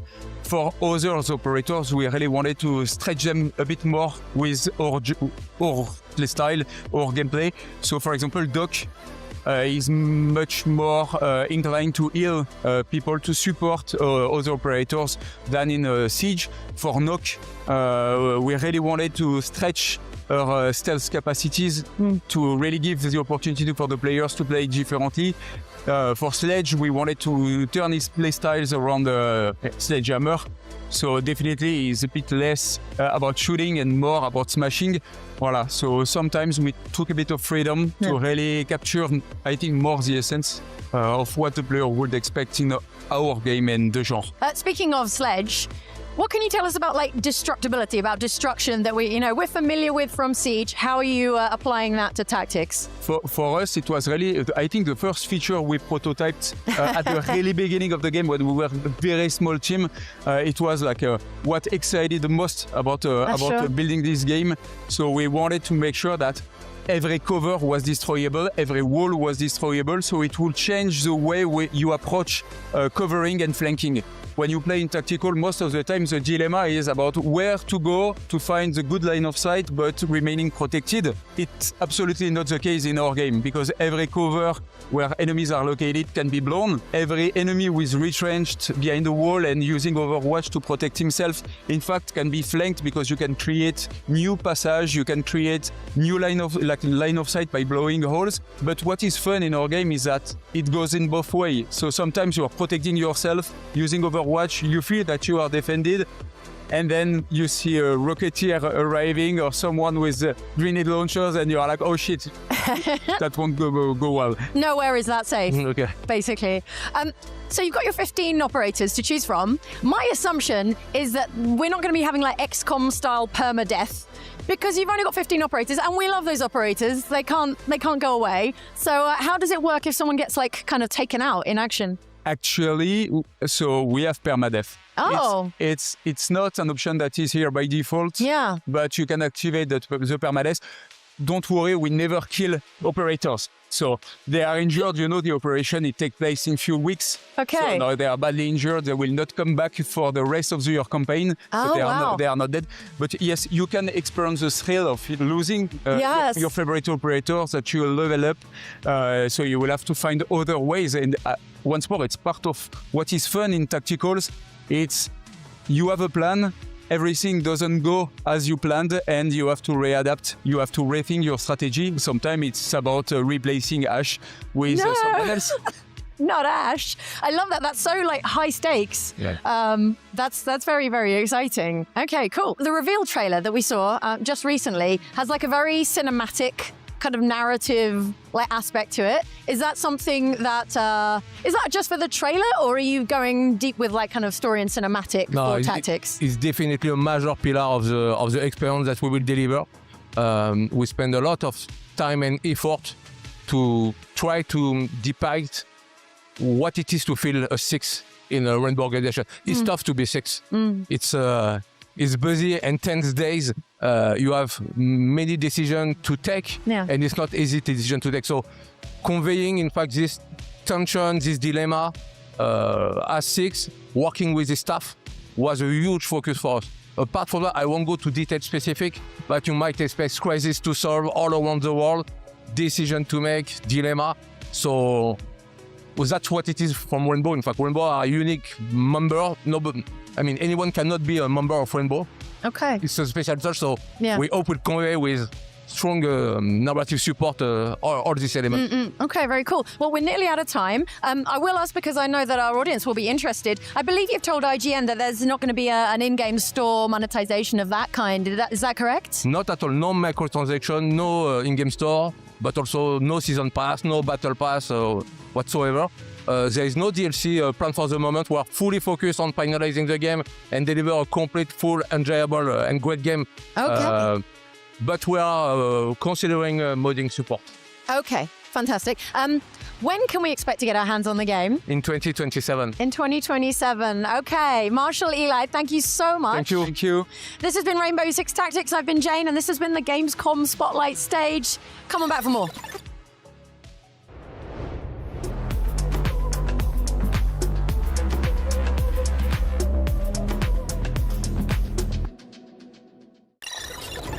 Do you want to be the very best like no one ever was? Streamline your journey to becoming a master trainer with Planet Pokemon. Choose your Pokemon, filtering by type, stats, or game availability. Then use the full team builder to assemble an unbeatable lineup. Plan out the optimal set of moves, items, and abilities. Plan your dream team today at planetpokemon.com. Catch up on all your favorite shows with up-to-the-minute gaming and entertainment news with Geek Media Podcasts. Welcome to a very special episode of IGN GameScoop. GameScoop has you covered for all things gaming and the latest game releases. Tune into Podcast Beyond for the biggest PlayStation news. Man, this is a cool looking trailer. Everything Xbox on Podcasts Unlocked. This is Steve Downs, the voice of Master Chief. Catch up with your Super Nintendos on Nintendo Voice Chat. Let the kids love what we love. And get all the latest console news and rumors with Next Gen Console Watch. Now Xbox and Phil Spencer are even saying that a mid-gen refresh isn't even necessary. The Cinefix Top 100 podcast picks a movie every week to celebrate and debate. It's kind of every movie's grandpa. Geek Media Podcasts, the best podcasts from around the world.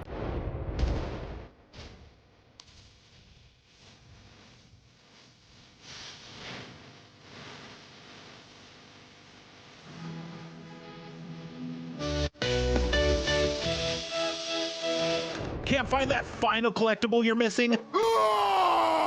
IGN strategy guides and interactive maps are here to help. One step at a time. IGN guides are trusted by millions, easy to use, and best of all, free. You can even track your progress with interactive checklists so you know you reached that 100% completion. I will not suffer. IGN has the very best, most complete and accurate guides for Shadow of the Erdtree, Baldur's Gate 3, Tears of the Kingdom, and so much more. Just search for IGN when you search for guides.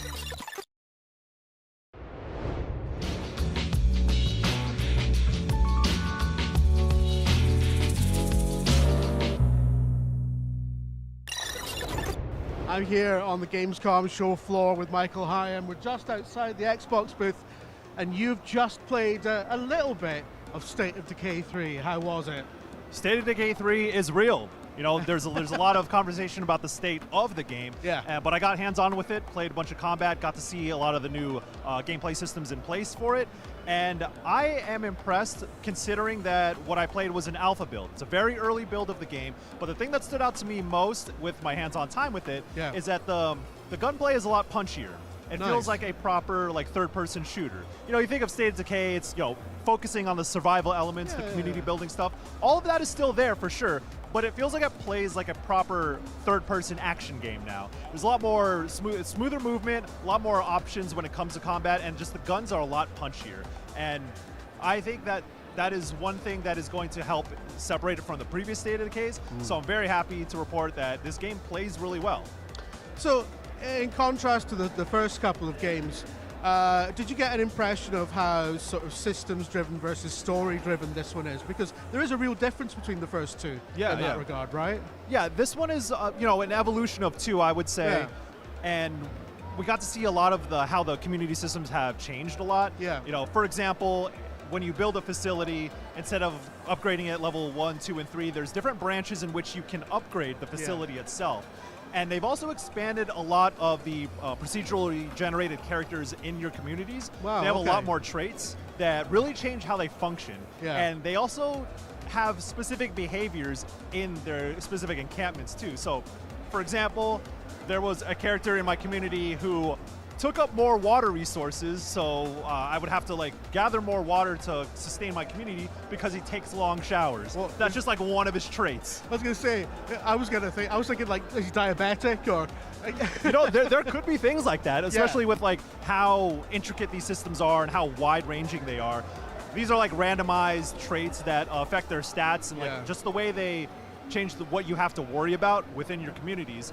And because in State of Decay you could swap between controlling all the different characters, some are really good with sniper rifles, so they'll get extra damage when you get headshots with a long-range weapon, or some might take injuries a lot easier, so if you get hit, your health bar will be they'll block out your health bar a lot more if they get hit. So it's all these little intricacies that make each of these procedurally generated characters feel distinct, and they kind of add a little bit more dynamism to the things you have to worry about in State of Decay. Because at the end of the day, it's all about managing communities, managing people. And so, unfortunately, the reality with that is that everyone's going to have different needs, they're going to have different quirks. And that's all built in to the game on a systems level. At the end of the day, though, it is very much about resource management. So, water, food supplies, health supplies, and the way you build your communities and the characters you put in place in terms of responsibilities can also affect things like how fast injured characters can recover. So that's a microcosm of how they're thinking about State of Decay 3, where these systems are all familiar, that you remember from 1 and 2, but they are built in a way that is a lot more detailed. Now, one of the things that you might be concerned about is, are they doing too much? Is it going to be too much to manage? And I think what they've told me is that their approach is if you want to worry about that stuff, if you want to get into the details, into the weeds of those things, you will reap the benefits from it, but you don't have to always engage with it on that level. Just focusing a little on the combat more, because you've talked about how it's improved from the first two. What's the sort of minute-to-minute combat like? Yeah, that's so the way this game is built, open world, big map, and the focus is on infestation networks. So there are points in the map that have zombie infestations, and they branch off into different parts of the map, and your job is to cut them off at the head. So Okay. yeah, you go to like specific locations where you have to fight waves of zombies, and there's like, you go into like, say a town has been infested. You have to like kill off 4 points of infestation, and then you will unlock the heart of that infestation site, and then you got to destroy it. But at the same time, I'm in there with 3 other players, and you're fending off waves of zombies, and you still have bloaters, you have juggernauts at the same time, and you're also trying to kill off these points of contact in those sites. So it's very chaotic, and it can get out of hand really fast. And there's like a lot of points of interest in between those infestation sites. Okay. And we saw a little bit about how players can approach this from different perspectives. For us, this is a short demo, so we went in guns blazing. We're just like, we got like drum mags on our AKs, and we're just like mowing down zombies, hoping that we can survive. Yeah. But there are a lot of things in the environment where you can like cause oil spills, you can lure out zombies. Oh, that's cool. And it's like flammable, so you can get a horde of zombies into one area, light them all up with a bomb, and take care of them that way. There are a lot more stealth options as well. You have silenced weapons. I think the stealth mechanics have been improved a little bit from the small bit that I saw. That's awesome, because I wouldn't really associate the first 2 games with stealth at all. Really, it was there, but it wasn't a huge sort of consideration, really. Yeah. And I know that like 20-minute Gamescom demo, there's very little time for nuance. For sure. But one thing that isn't subject to nuance, really, the size of the map. It feels like the design of the game that you're talking about feels like it lends itself to a massive map, right? Yes. So, did you get a sense of the scale of the thing? Man, so I was able to like open the map and see the limited part that I saw, but it feels like a very big world. Don't know exactly how big it is, but the way that they have structured the game, as I mentioned, with like the infestation networks, it seems like really widespreading, and this is something that you'll have to manage as the game goes on. They said that like if you clear an infestation site, eventually it can come back if you're not careful about how you build your communities. So I get the impression that it is going to be pretty wide-ranging for, it's not going to be a forever game, but it is a game that you're going to want to continually come back to, play with other players. So I think that I'm getting the impression that it's going to be perhaps bigger than State of Decay 2, and with a lot more dynamic systems in place to like keep that map interesting. Because that's the number one thing. Like, the game could be as big as it wants to be, but it's what you do with that, and how dynamic and how much things change as the game goes on. Of course, again, an alpha build, you're not going to get a full sense of that, but I think they have systems and mechanics in place that will make a bigger open world more interesting to play in. Cool. And lastly, Undead Labs. Haven't heard much from them since State of Decay 2, really. That studio's gone through a lot of upheaval. Yep. Some things we know about, some things we don't. I'm getting the sense from you that this is like a really big step up from them. Yeah, and it's it feels like a next generation State of Decay, or I would say a current gen State of Decay, right? The previous games were pretty janky, but that's like the nature of them, right? The survival games have that sort of edge to them. Even though this was an alpha build, it feels like they understand all the things that matter in a State of Decay game, and they seem like they're playing really well within that space. And despite all of the sort of turmoil for a lot of studios under the Xbox banner, or who were under the Xbox banner, as of right now, as having this conversation, it's still kind of up in the air who their new owners are going to be, when that sale is going to be finalized. So I can imagine, like, in the middle of making this big game that you've been working on for a long time, you're worried about the fate of your studio. So it's really nice to see that, like, oh yeah, they have a tangible game that functions really well with a good, strong identity, something that a lot of people have been looking forward to for a long time. People love State of Decay. Yeah. I remember the first one, and I remember it remastered on the Xbox One, and everyone came back to it. It's like, it's one of these things, you don't think about it all the time, but when it does come back, everyone's there. So, so it's good to see that seems like they're on track for this. There is a beta that's going to be up towards the end of the year, and they're still looking at a 2027 release date. And if they could pull it off, it would be a really good story to come out of the games industry, especially at a time when there's just a lot of studio closures and successes and failures. But it seems like for now, Undead Labs is on track, and I can't wait to see more of State of Decay 3. Of course, like the oncoming horde, there's so much more to cover at Gamescom. Stick with us on IGN. That just about wraps up day 2 of Gamescom Studio 2026, but believe it or not, we're just getting started here. Tomorrow is the Gamescom Award Show, celebrating the best and most innovative games here at the show. Each year, it's an honor to award game developers from all over the world, along with the games they're creating, so we hope you'll join us. And tomorrow we'll also have even more deep dives and trailers from the biggest upcoming and ongoing games. And if you missed any of our Gamescom coverage, you can find all of it on IGN. Thank you so much for watching. We'll see you all back here tomorrow.